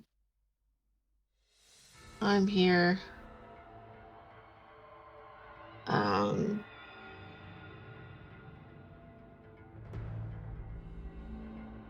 guess I can't force feed him some shit. I'm sure you can. This poor fucking guy. You know, whatever. No, just make a melee attack and continue to beat him. But I want to like try and toss him away from the door. Just one-handed quarterstaff attack? Yeah. Okay. What? Can I grapple him away from the door? Like, can I? Like, what would it be to move him? You would have to use your action to attempt to move him. Mm. And even then, you could only move up to half your remaining move. Alright, yeah. So, should I have my strength score? To have your strength score? To do what? To use the quarterstaff one-handed. Oh, it doesn't have your strength score. Oh, It's yeah, quarterstaff is versatile. Anyway, that's a hit.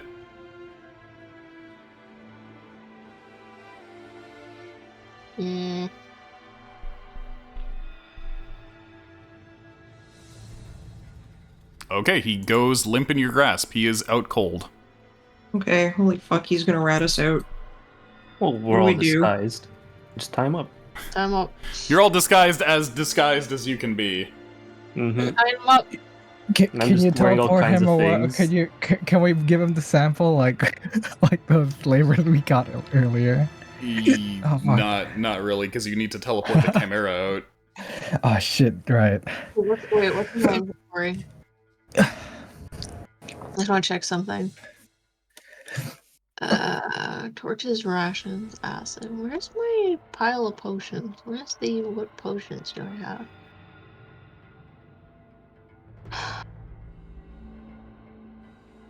Oh, I have greater healing and lesser restoration. I'll tie him up and leave him a healing potion for the hangover. Blunt force trauma. Oh yeah. Yeah, we leave our calling card. Probably for like a key or something like that. Hmm? Searches. You already have the master key. Oh, okay. Never mind. We'll tie him up and leave him with a potion. Yeah, we'll also leave our calling card. Okay. No. Well, not the Funky Grunge calling card, the fake one, the Bronze Yeah. Brothers calling Yeah, card. brother. Yeah. Yeah. And I was we'll like, what the draw hell? like a buff cat and something, I don't know. I already know there's a tabaxi, so. And then, yeah. Just buff people. Beeple. All right, so what are you doing Weren't next? there Opus, like another Opus group that came to the desert? Didn't we learn about them? Opus group? Oh yeah, there was. They came to what's it called? Fucking Samaria? Yeah, there was the like super old Brothers of Opus forge there. And that's what I think I'll be going for. That's what the Bronze Brothers is. It's like remnants of that group. Okay. Getting vengeance after they bastardized their culture of muscle. Okay. Oh fuck. Oh jeez. Do you have water? I have a lot of water. I don't think that's gonna help. Yeah, these hiccups last for like weeks. Yeah. Oh god, weeks? You can't just like what? hold your breath or No, I've tried everything. I told myself I wasn't the fish and all that cool stuff. what? Oh, There's a that's hiccup trick. new. There's a hiccup trick that if you call yourself a fish, apparently you don't hiccup anymore. I've never heard of that one. Me neither. Yeah. Somebody's fucking with you. Yeah, I think you're getting. Well, yeah, I definitely think someone's don't fucking want with me you. to be a fish. I don't know. Damn. Yeah, I'll just keep muting myself. Oh god, I'm sorry.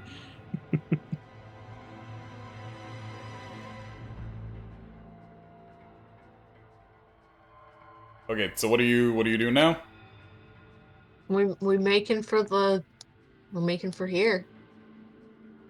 Yeah, we're gonna tie him up. We're gonna put a sock in his mouth, and then we're gonna put a little calling card. Take him away from the door. Put him like tie him to a chair over here. Yeah. I can't. Oh yeah, Okay. we deactivate the system. Thank God. I don't know how to do that. I was just thinking in my head, oh fuck, they're gonna forget to deactivate the security. Yeah. No, I'm good. Okay. I don't so know. I didn't using think about the that because I didn't think we knew how to do that. using Yeah, the, the key. using the key card. Mm-hmm. I You, also like saw the schematics enough to get some idea. At least I hope so. Yeah, using the master key, you disable the security system, so all of the detectors on all of the doors are now off. You can now bring magical whatever through any door. Mm-hmm. Also, while you're here, you can look at the console. Like you can look through the tubes if you want. Yeah. We do that. Yeah, might as Okay. well. So yeah, there's various subsections, each with their own functions. There's a light board with a series of switches that controls the building's security system, which have now all been shut off. And then the little tubes, you can see sections that are labeled off with small engraved metal plates to represent each section. There's the storefront, workshop, laboratory, and office. Mm-hmm. So yeah, you can look through any of those. Can we see into the room that we're going into? Into the lab? Yeah. Into the blacked out area here. Yeah, there's 3 tubes under the laboratory section. Mm-hmm. Yeah. Yeah. So you check 2 of them. One of them is the alchemical lab, one of them is the bio lab, and then the last one is the chimera specimen. All right. Take a look before we go in there. So you actually wait. Do you have hiccups too? Oh, that's contagious. Oh shit. Wow. Say nothing. The stream sure did run into a lot of hiccups all of a sudden. That's such a funny fucking predicament. Everyone's perishing today. You just it's that I'm shitsing picture. Oh man. All right. So oddly enough, through the tube, you just see a curtain that seems to span the entire room. Well, that's not ominous at all. Well, I guess we Something proceed fucked with up. caution then. Yeah. Oh, you can be something fucked up in there. Oh yeah, I've been waiting Okay. for it. So yeah, Okay. what you doing? Well, nothing to it but to do it. Yeah. YOLO, we're going in, I guess. All right. We go. Copy that. Give me 2 seconds. So you managed to open it with the master key card. So there is actually another sign on this door that says high risk due to potential contaminants contained within. Absolutely no access is granted to this facility without authorization. Alarm will sound, doors will lock, and punishment should be expected. However, you probably Okay. don't have to worry about that, seeing as you turned off all the security systems. Yeah. And we also have the master key. I guess we're using gloves on this thing. Yeah, just glove everything. Don't leave any fingerprints. So yeah, most of the room is seen from view as you're standing in the doorway, thanks to a clinical-looking curtain hung up on a metal frame. However, there are very ominous, splotchy shadows all over this curtain. It seems as though there's a liquid on the other side. Oh. The floor is also not entirely clean, though there are drains installed under your feet, so that the strange visceral dark fluids that stain the floor can drain and run underground and out of sight. On the other side of the curtain, there appears to be an opening. Do it, peeking. Cheeky peeky. Cheeky peeky. I'll join you for cheeky peeky. Could get Tali to slap my bum. Yeah, invisible. Thank you. Okay. Now we can just book it on out. All right, drag yourselves over. Cheeky peeky. Ooh, blasted Tokyo. Oh. So the scene that you see beyond the curtain is shocking and grotesque. Lying on a large operating table is a mess of organic matter splayed out like a dissected frog. From its frame, it seems to be a quadruped, though it is missing its head, and the chest cavity is spread open, revealing rows of ribs, like a gaping maw of misshapen teeth. It's difficult to guess what this creature could have been, but it does not seem like a natural animal. The creature's forelegs are much like those of a primate's, with 4 digits and an opposable thumb. The forearms possess a strange quality, however, where the bone appears to be connected to a secondary bone structure that causes a pair of spines to protrude out like the pincers of a praying mantis. The rear legs appear to be more like those of an ungulate, with thick haunches and that characteristic back-bent knee joint. The back leg also ends in a cloven hoof-like toe, which has 2 large spikes positioned up front and 2 smaller ones in the back. It almost reminds you of the hooves of a mountain goat. Within the cavity, you can see that a good amount of it has been hollowed out.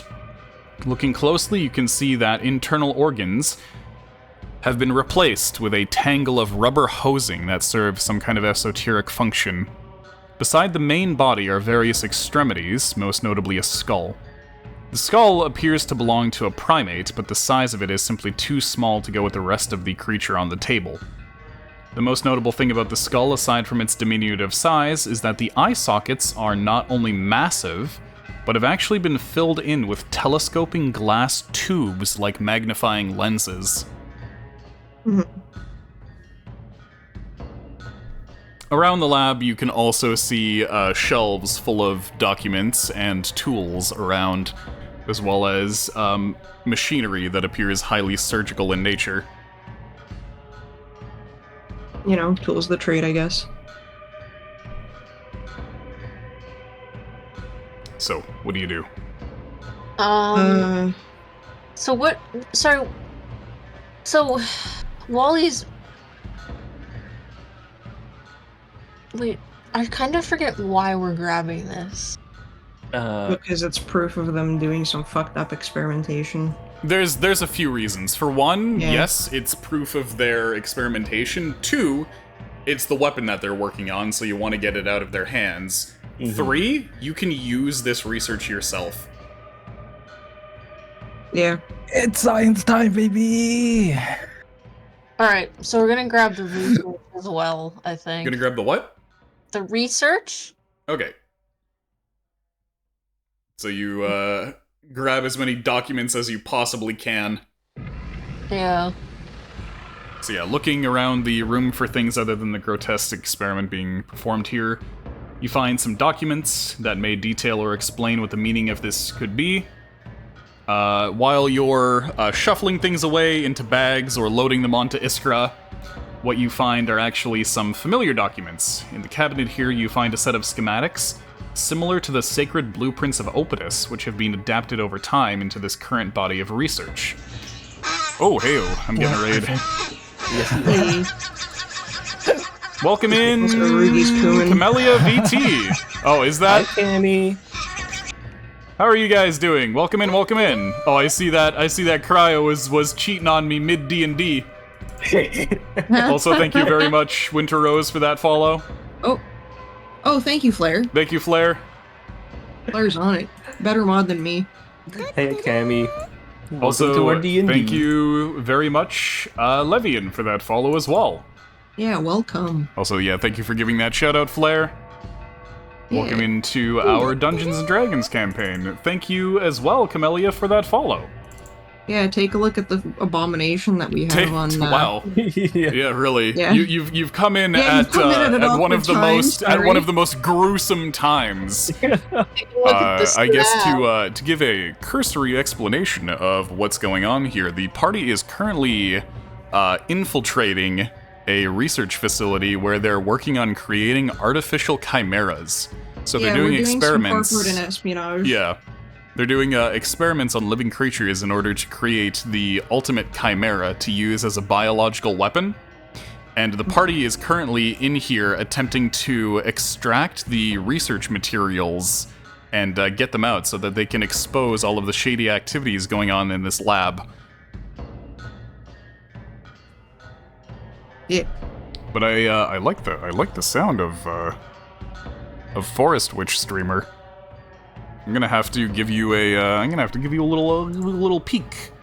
A little cheeky peek. I'm gonna give you a little cheeky peek. Do a little follow poo there. Yeah, there you go. Thank you. Yeah, do a little eyes emoji at that. She do some really good art. She made her own VTuber model, rigged it. Wow. Mm-hmm. Funny thing, Arugi here has has a career in rigging VTubers. He also has the hiccups, but he can't talk. Yep, fellow live 2D riggerino. Oh fuck. Sorry, one of our players is currently dealing with imminent death, which is to say he's got bad hiccups. True. Poor Arugi. But yeah, thank you again very much for coming in. You know what I'm gonna do? I'm gonna be mean and I'm gonna make all of my party members introduce themselves to you. Uh-oh. We're gonna start with Arugi. What the fuck, asshole? Yeah. So I'll zoom in over on your character, and we can have you explain who your character is. I'm like super complex shit. I am. Let me just copy you and drag you over so that everybody can see you super well. Oh boy. Here's Ardeus. We'll get some good some music on during this too. We'll get some good. Take off the creepy music for a sec.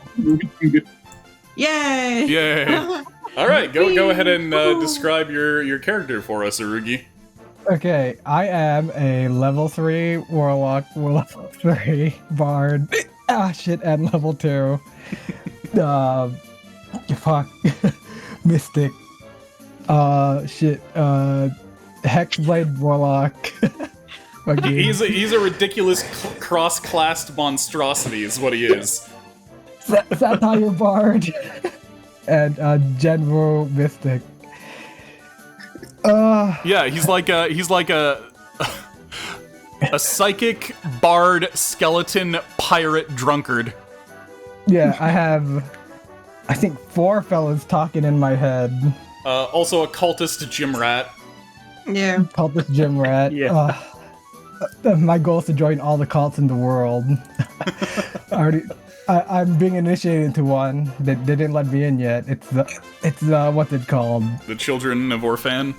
What are they even called again? the environmental water environmentalists. That's what they are.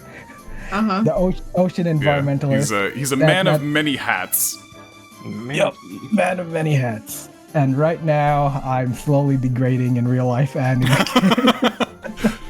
Yeah, his combined alcoholism, the amount of parasites in his body, and all of the psychic damage. Parasite in my brain.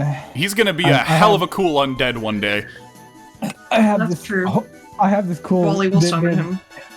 This thing with high magical radiation that I keep next to my head, like. Yeah. Magic radiation. He's basically got like the demon core, just attached to his helmet. One day he's gonna slip with that screwdriver and it's all over. Directly feeding into my frontal lobe, so I'm getting. My mouth isn't really on fire. That's continuous flame. It's a magical effect. Yeah, he's also had a brain worm in his brain so long that it has actually altered the brain worm's physiology. The brain worm could only survive with Arugi as his host. And yeah, our Days is living his best life right now. Also, thank you very much for that follow, Seraph Eldritch. All right, so that's Arugi. I'll give you a break. Thank you very much for putting up with that. More water. Next up, we have Iskra, the goblin. As me. So go ahead, take it away, Cryo. So yes, I am Iskra, ranger goblin. Quite honestly, you know what's ever really insane is that I keep expecting you to hiccup mid-sentence. Yeah, me too. Fuck. Yeah, no, this is my first ever D&D campaign. We've been doing it for like 5 years. Almost 5 years now. It is session 129. Yeah. Mercy. Sheesh. Which is better than a lot of D&D campaigns last. Mm-hmm. So like from what I hear, definitely somewhere in the top percentage of D&D campaigns.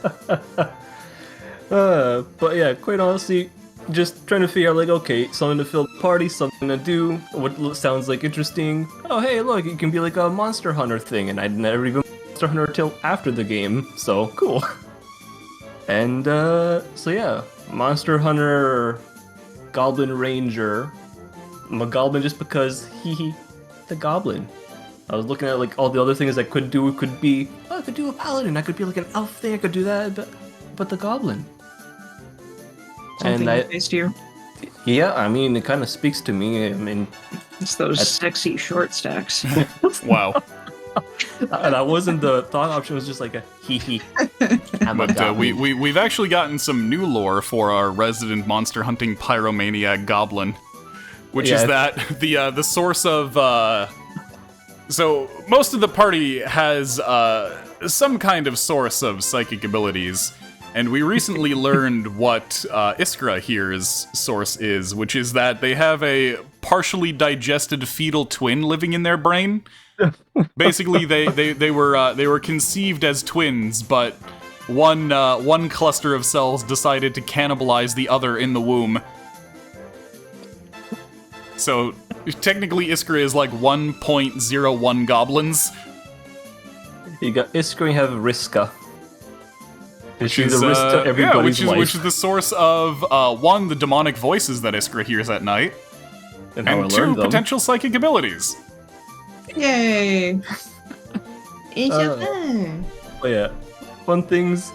Yes, I've threatened and jokingly, but you know, no one can take a joke that I'll burn down forests just to deal with the enemies, despite being a ranger.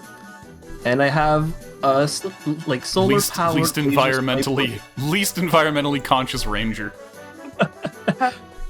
Yeah, and then I have like an 8-foot tall solar powered laser sniper rifle, so it's twice my height. This is, by the way, this is not a high fantasy campaign, as you may have noticed. This is very much a sci-fi campaign. It's got magic. It's got technology. Technology. Ah. Oh, it's got technology technically, but. Yeah, that was Iskra. Next up, we have nanomachines, sort of. We got nanomachines. We have Yax next, our Tabaxi barbarian. Hi, I'm Sarah. I play Yax. Yax likes to kill things and eat things, and her goal is to kill bigger things and eat bigger things. But she somehow has to save the world.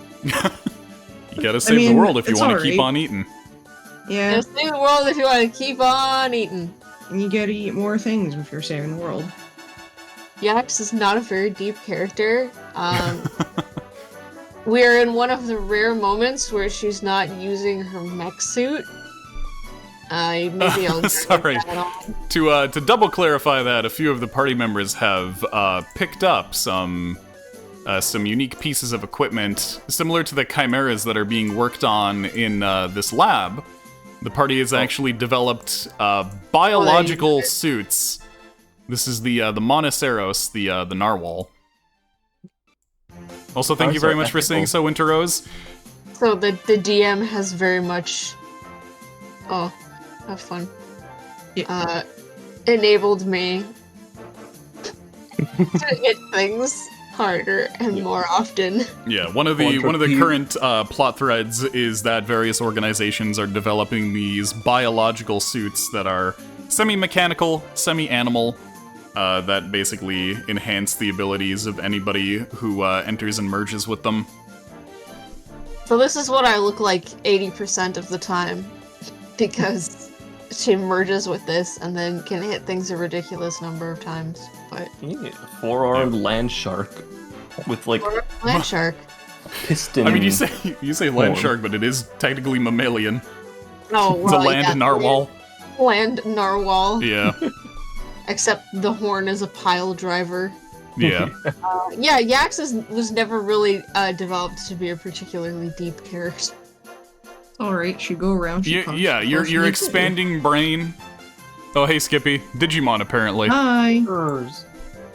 And then, finally... it does look like a Digimon. It do. Finally, we have our wizard. Let me just grab you and stick you over there as well. Oh shit! So that you can show off Hollis. Yeah, how about that? Hollis? Oh my god! Look at the fucking facial hair on this crusty bastard. Oh my god! He's grown up. Yeah, my name is Wally. I'm a wizard. I also have a lizard named Wizard, but I'm actually the only wizard. I also have a sidekick, also named Wally, but he's Wally like Walter, and I'm Wally like Wallace. And He's a sorcerer, not a wizard. What are your hopes and dreams? To become the next Hokage. Wow. No, I want to become the greatest wizard of all time. That's my whole thing, and then somehow I ended up on this journey to save the world. Yeah, we didn't just start. We did a podcast segment, and now we're in the middle of our operations, and someone raided, so now we're telling our story.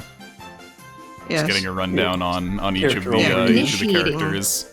There we go. Yeah. Okay, that's our party introduction. So thank you once again, very much, Camilla, for that raid. Let's get back to the operation here. Yeah, no problem. Yeah, we're in the middle of doing corporate espionage. Yes. On top of all that. Anyways, back to business. Back to corporate espionage. Woo. Back to this fucking grade 10 monstrosity project here. All right, so picking up where we left off, I keep opening the fucking Cleave Together script instead of my D&D script. Yeah, see you, Seraph. What? Oh, Seraphs. I was like, whoa. Are we about to lose a player? What's happening? Oh, no. Yeah, you have a good one. Sorry, one of our players is Sarah, so I thought... Yeah, I to be fair, You definitely slurred the crap out of that one. I mean, you know what? I was fighting for my life a second ago. I think I deserve to get this. But yeah, you have a good break. lurk. Thank you very much for coming by. Looks like my hiccups have stopped as well. Hell yeah! Hey! It's gonna pop back in like an hour, though. I feel it. Oh no! Hey, now we know the secret. Make you suffer. So, what you find are familiar documents. In the cabinets here, you find a set of schematics similar to the sacred blueprints of Opidus, which have been adapted over time into this current body of research. It seems that what is going on here is the attempted creation of one of the Gravamen suits that were initially a joint effort between the Karemians and followers of Opidus, those same weapons that you've managed to employ in the form of Yax's Monoceros and Olivier's Terrapin. The schematics that you find have an uncanny resemblance to the diagrams that were uncovered specifically back in Samaria in that old workshop that once belonged to an offshoot order of the Brothers of Opidus, but is now in the possession of the Goldworks and being used as a museum the last time you were there. This at least provides you with a solid connection between the Goldworks of Samaria and Adel Applications, and by extension the Transmutation Department of the University of Eru here in Erudities. Although technically this experiment does not show anything illegal going on. Yeah, these bitches are still screwed. Mm-hmm. Perfect that we're using the Bronze Brothers. Now I could be like, the Bronze Brothers come for their revenge. Opidus sends their guards. Mm-hmm. Oh shit. Yeah, there we go. Yeah, that little connection. Yeah, so there's your cover. As I say, we mess up their machine a little bit, just so they don't get back to business quicker. Okay, how are you gonna mess up their machine? Also, hey Bidya, how's it going? Sit on it. Also, thank you very much for that lurk, Camilla. I'll try to catch you live when I get the chance to. Thanks for the raid and the lurk. Yeah. Thank you. Just put liquids inside it. Just pee on it. Just pee on it. Wow, that's a me idea. Damn. I imagine that you have spells that could probably fuck it up. Just pee on it? They don't have forensics. What are they gonna do? Trace it back to me somehow? Reverse time? Just... And make me unpee? Just remind me of the fucking video of the kid who trips on his skateboard. Wait, you want to do something to pee on it?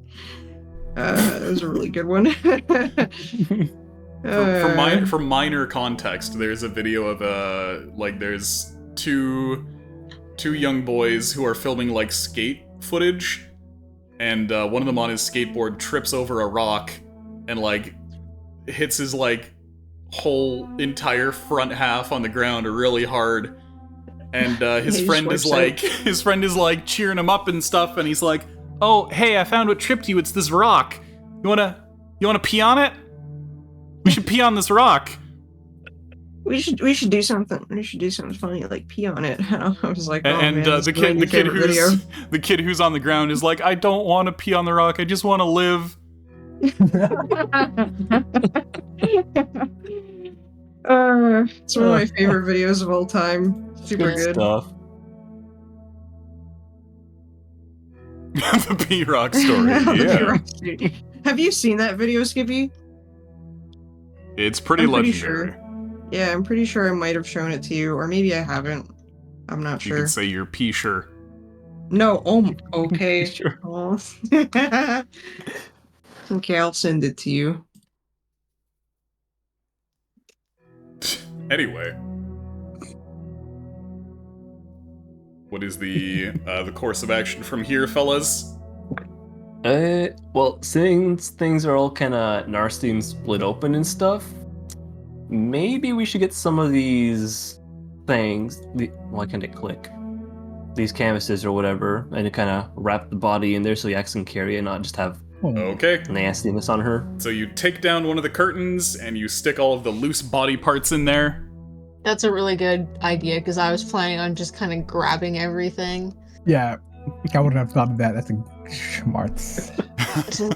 Yeah, gathering it all in my arms like a beer bottle after a party. How do I get dark mode back? How do you get what? Oh, dark mode, yeah. It's just a little slider button. No.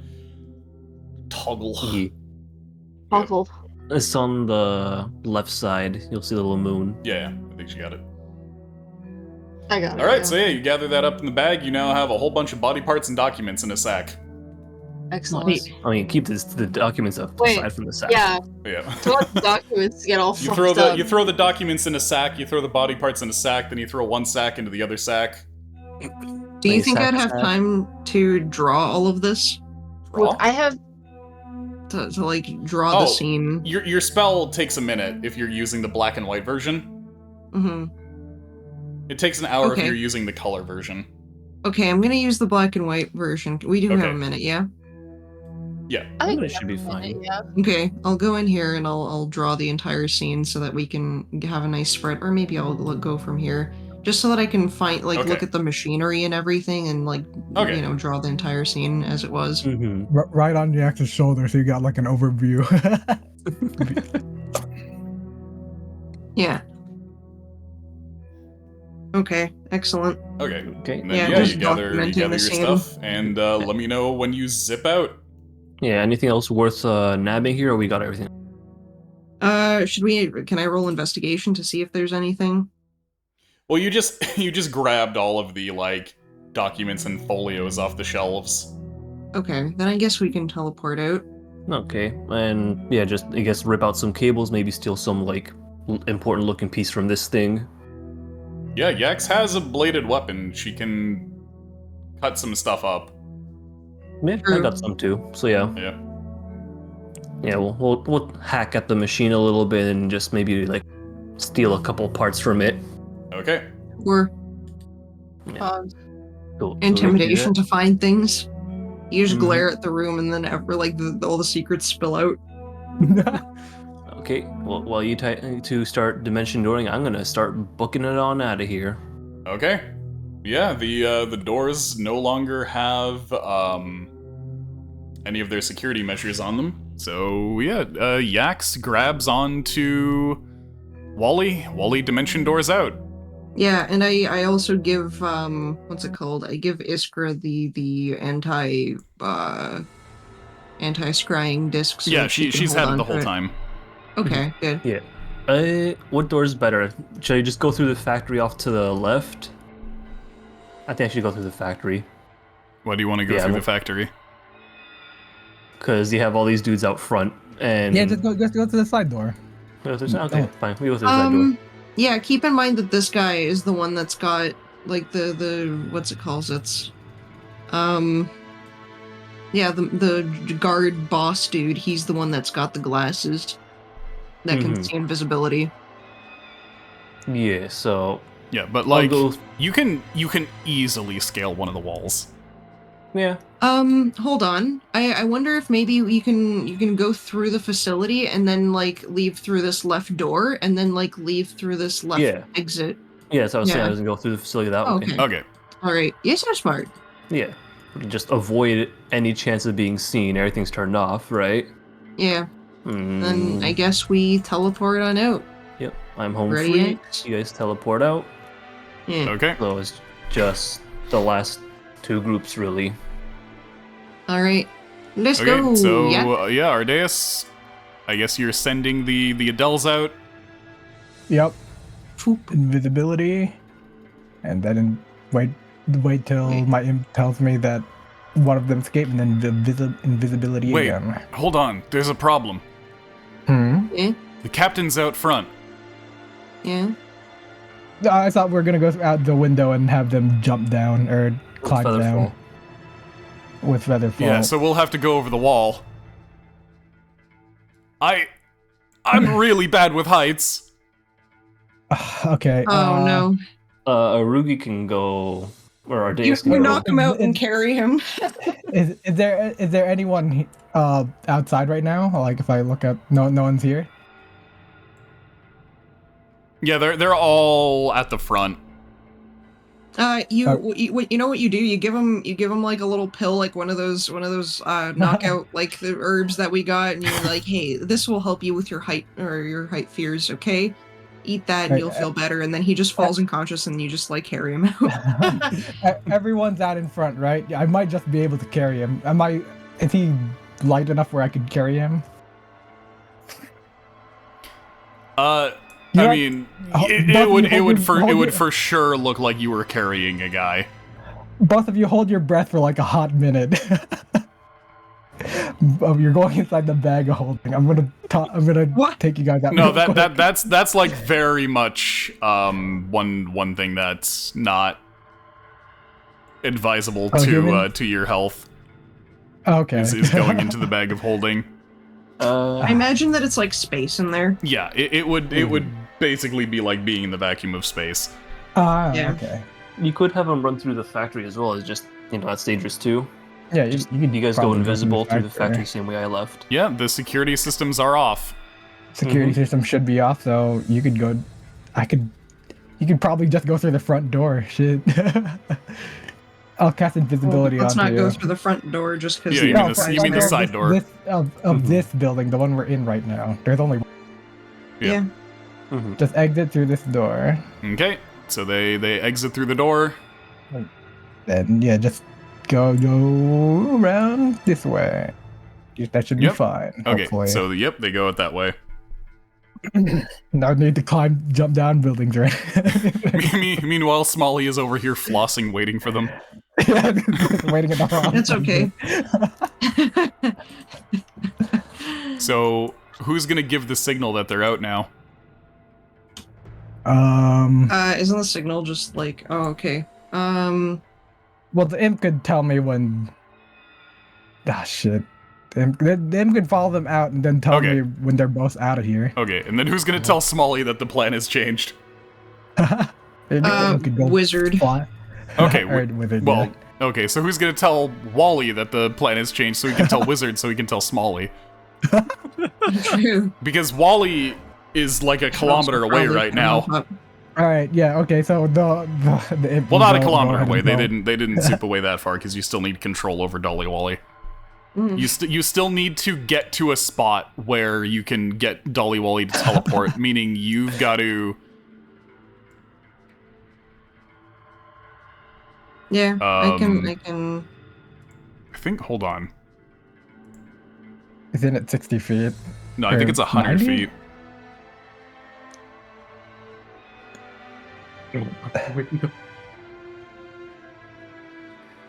So you've got to get Wally back on the premises to within 100 feet of Dolly Wally. Okay. So let's see. I don't like the new UI. How do I change it back? Yeah, I don't like it either. It's like fucked up right now. It's stuck on the measure thing, and I'm like, can you like go away? Can you like go back? Yeah, I had to just constantly scrolling down on me a second ago.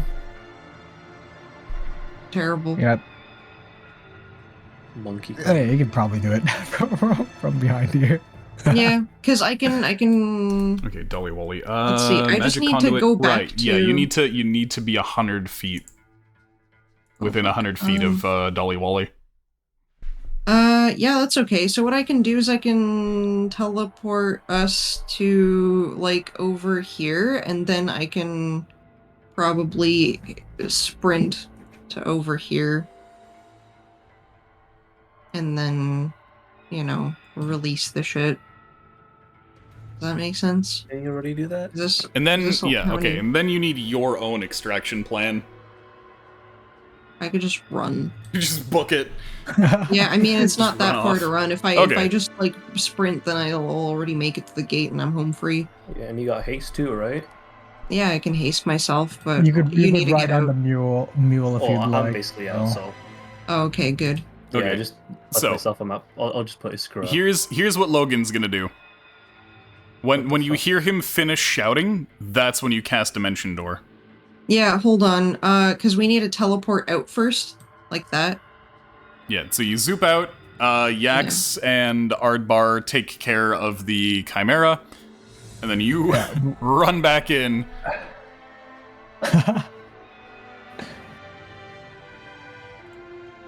Yeah, so I guess do I run back in now?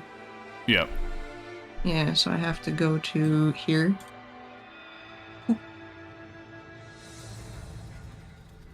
All right, Mhm. and they're about to then all go towards the explosion anyway, so you should be home Logan. free.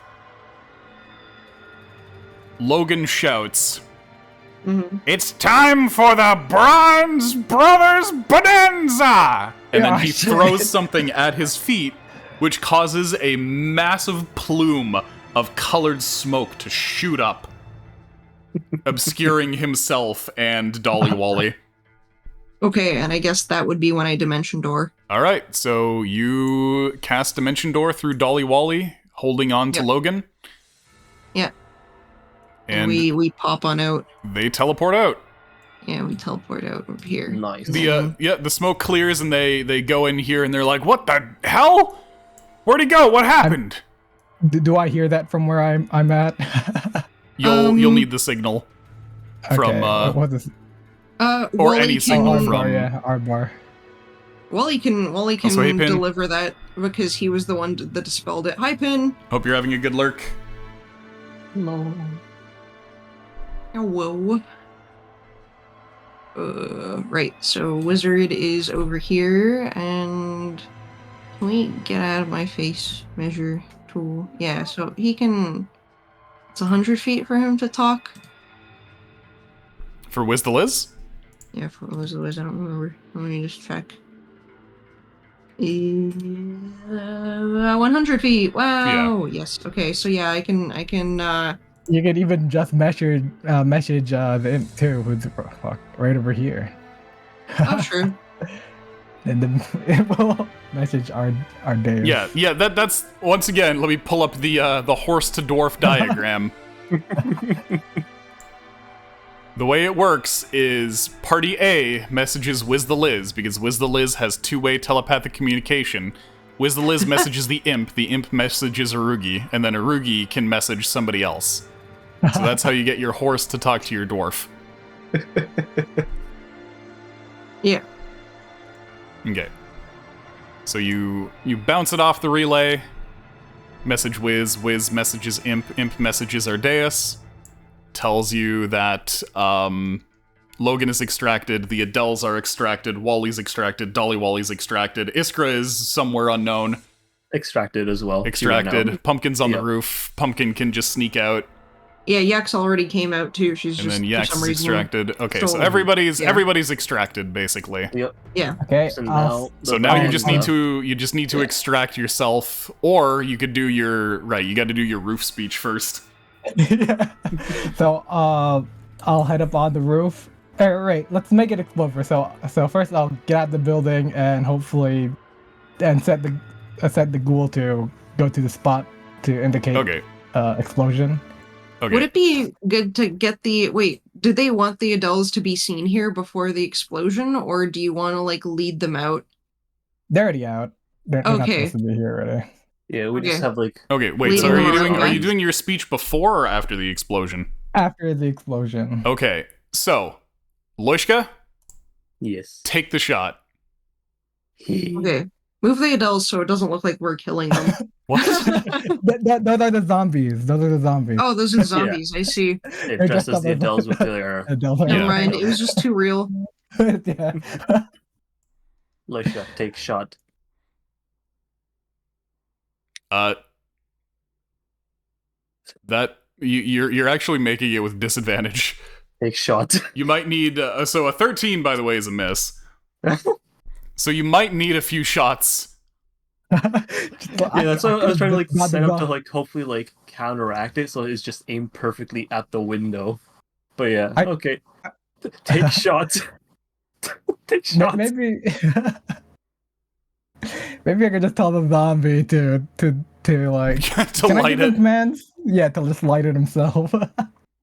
Or you could just make a fuse. Yeah, just a few. I'll just make a fuse. Also, have a good night, Skippy. Right, Yeah, so you watch Loishka miss a few shots, and you're like, okay, fuck this. That's a whole fucking battery right there. And you just light a fire in there and run out. Yeah. You know what? For all they know, she just hits a bunch of shots and all of them cause it. If they even see the damn laser beam, because it's silent and quick. They're probably not even looking in that direction, but really exactly, okay. They're too focused in here. Okay, so yeah, Rugi, get on whatever roof you're gonna be on. Yep. Okay, I'll hop on the burning roof. Oh, the roof is gone from that building. Oh shit! Is it? Yeah. The roof has been blown clean off. Like there's nowhere to stand on. Yeah, I thought you were gonna be standing somewhere else on the facility. Okay, I'll stand on this one then. Okay, so you stand on the roof there, and they're gonna be coming out to look at where what the fuck just happened. I want to be like above or near this building. Okay, I want to be like Tuxedo Mask about his like Tuxedo Mask. Oh my god! All right, make your speech. It's just a short one. It's basically the Bronze Brothers will have their revenge. Yeah, so they're coming by and they see a madman just fucking shouting from the roof. I'm disguised self as like a weird monk, the weird art character. Like I look really weird. I don't look human. My chest is too big, my forearms are too big, my calves are too big, and everything. He's like a Kenshi character. Yeah, like a Kenshi character. Like what the fuck even is that? They'll have. And then I'll Misty Step out of here and also jump. I'll jump midair, and then Misty Step. Amazing. Just lands, legs are already broken. Oh. So they immediately go, he's gone over the wall, get him! Considering that this is a group of wizards. They recognize a Misty Step when they see one. I will cast invisibility.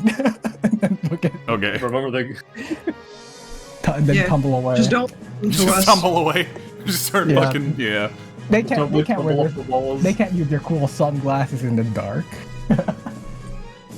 I think I'm fine. Was anyone wearing any? Just the captain. Just the one guy. Yeah. So Okay. the captain, he's the only one that has them on. So watch out for him. They can see through it's nighttime though, and that prevents you from seeing it. Yeah, it prevents dark vision. Yeah, so they need a light source as well. Yeah. Same way. They would need to like shine a spotlight on you. Okay, so you give your speech and you book it out of there. Yeah. All right, congratulations, you got the adults out. Yeah. I'm running the opposite way as well, so they run towards here. Yeah, he's flossing, but he's like using the flossing to locomote over where his parents are. Flossing places. Yeah. All right, wonderful. Let's get the fuck off this map. All right, you end up meeting over at the Tide Pool pub, since that's a convenient spot. Yeah. Hell yeah. Yeah, not that many fellas come here other than the children of a fan, right? Mostly just them. Yeah. Mm-hmm. Nice. We grab the Adels. There's Lena Adele and Otto Adele. There you go. There they are.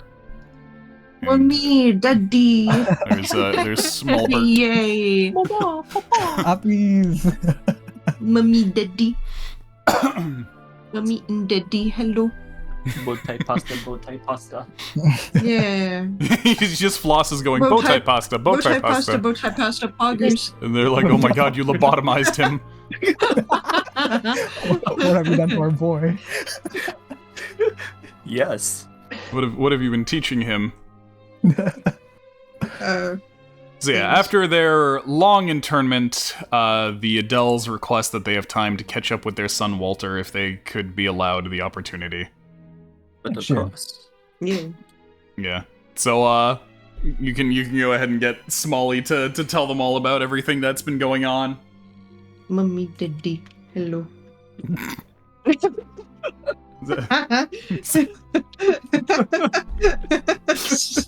Sorry, my brain is melting. You fucking deposited all of your brain cells into the toilet earlier. I did. Fuck, man. Jesus Christ.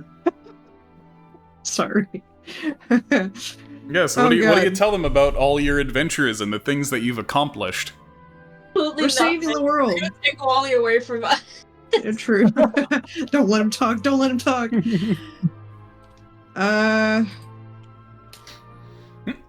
Yeah. Hi. It's been a long time. I'm here to save you. Rather, I already did, but you know. whatever. I'm here to save you. They look at each other. Yeah. From who? From yourselves. Yourselves. Ourselves. Yeah. Now we've rescued the Adels. Now we have to rescue them. Somebody has to rescue them from us. Oh, True. yeah. That's Yeah, gonna yeah. be Wally's job. Tell them about all the things you've seen and done. My girlfriend made me this tux. I think you might be too young for a girlfriend. How old are what? you again? How old am I again? Forgets own age. Yeah, I think he's like 12, Okay. right? Wait, Well, remember that Tolly is 14. 18 now. yeah. Oh, so then he would be like 14, I think. Yeah. Okay. So 'Cause I you think tell it was- them. He was 10 and then Wally was 14. Yeah. Yeah, so. So Smalley's 14 now. So they say, "Wait, is that really how old you are?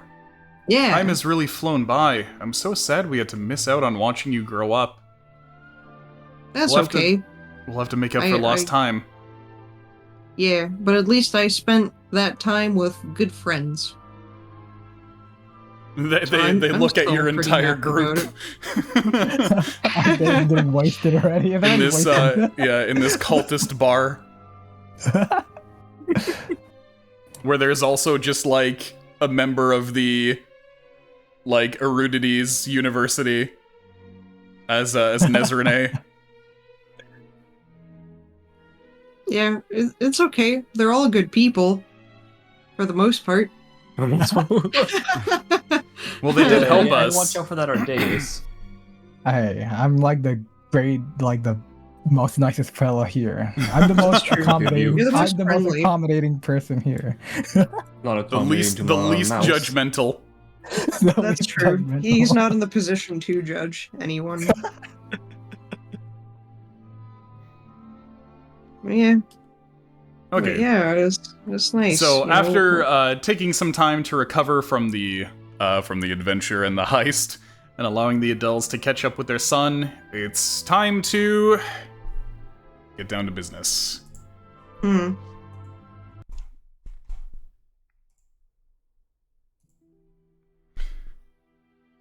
So, How was my mom and dad? We never asked them that. but, I mean, being locked up in that compound hasn't been great. True. They're not gonna say, "Oh yeah, we're good," still going to bingo night. True. You had a rundown of their situation last time and all their guilt about things, all their backstory and whatnot. Hmm. True. So there are 2 items to address with the Adels. The first being what to do about the transmutation department, and the second being the construction of the Gravamen. Which would you like to go over first? Transportation department. Sure. Okay, so Otto says, With the documents we've rescued, and of course the testimony of myself and Lena, we'll be able to assemble a decree of some sort that should call attention to the shady practices of the Transmutation Department. However, we'll need some time to organize this, and anything that you have that could strengthen our case would be paramount to levying accusations against that Professor Erastus that will actually stick. We'll be calling this collection of testimonies the Adele Report, unless you have a better name for it. That sounds fine. Funky report.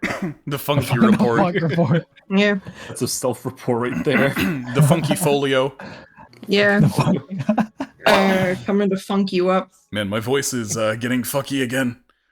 Funky. Why? Your voice. I don't I know mean, why that's it's... off-brand. You have to say funky. The voice is getting But all also, I funked up. hope it feels better. Yeah, I don't know Yeah. why it's been so shitty lately. It's because I'm here. No. It's been Yeah. the past few days and stuff, too. Mm.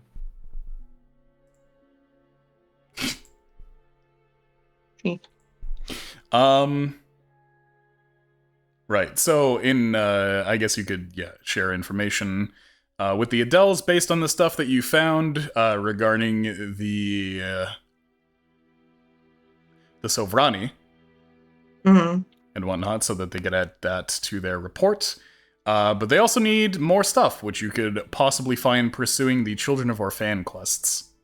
Yep, that's the next one that we were supposed to do before we wanted Yeah. to save Smalley's Okay. Ren's parents. And then in terms of the second order of business, Lena approaches you regarding the construction of the Gravamen. Oh my god, hold on, I'm gonna drink a shitload of water right now. Okay. That just, like, suddenly got really shitty. Mhm. It happens.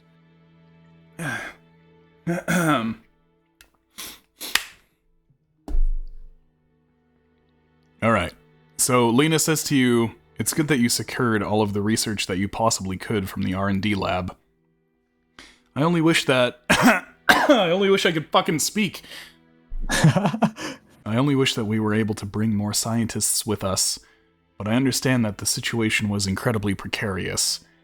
However, I'd like to work with your laboratory over in Greatheart, that Lyceum, in order to help your group with your own projects. As I understand, you were also in the process of reviving that strange, chimeric creature. I can help you bring that project to fruition. I'll simply need some time. As much as I despise creating weapons, I'm sure that I would be putting it into good hands if you're going to be using those hands to topple the demagogues of Erudities. Yeah, that is the idea. We do want to... That is in line with our motivations. We seek to It would uncover be- the truths of hidden wrongdoings, bring them to light, and beat up these people. Okay. So in that case, while Otto works on putting together that document, Lena is going to request passage to Greatheart. In fact, they could probably both just move over to Greatheart. Yeah. So Lena is going to be going with the Chimera in order to continue work on it, and will be added to your science team. It's literally Metal Gear. We're Metal Gearing this, and we're Yeah. Fulton recovering. a Yeah, bunch you of Fulton science. recovered them out. One of them has really high science, and the other's a lawyer. Yep. Yeah. Fultoning the Chimera home. In Metal Gear. Oh, fuck. I made a great joke. Somebody was playing Voices of the Void. And I was like, oh, you're gonna Fulton extract that fucking alien, and he's only gonna have a B in R&D.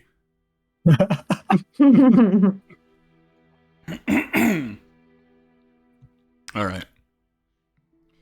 So next stream, we're going to start on the Children of Orphan quest line. Hooray! Yeah. Sorry to end early, but I legitimately am losing my fucking voice for no good reason. That sucks. Yeah. Take care of your voice, it's important. You've been Mhm. using it a lot. Huh? I said you've been using it a lot. I mean, no more than normal. This is like an abnormal amount of voice loss for me. Yeah, I'm hearing that.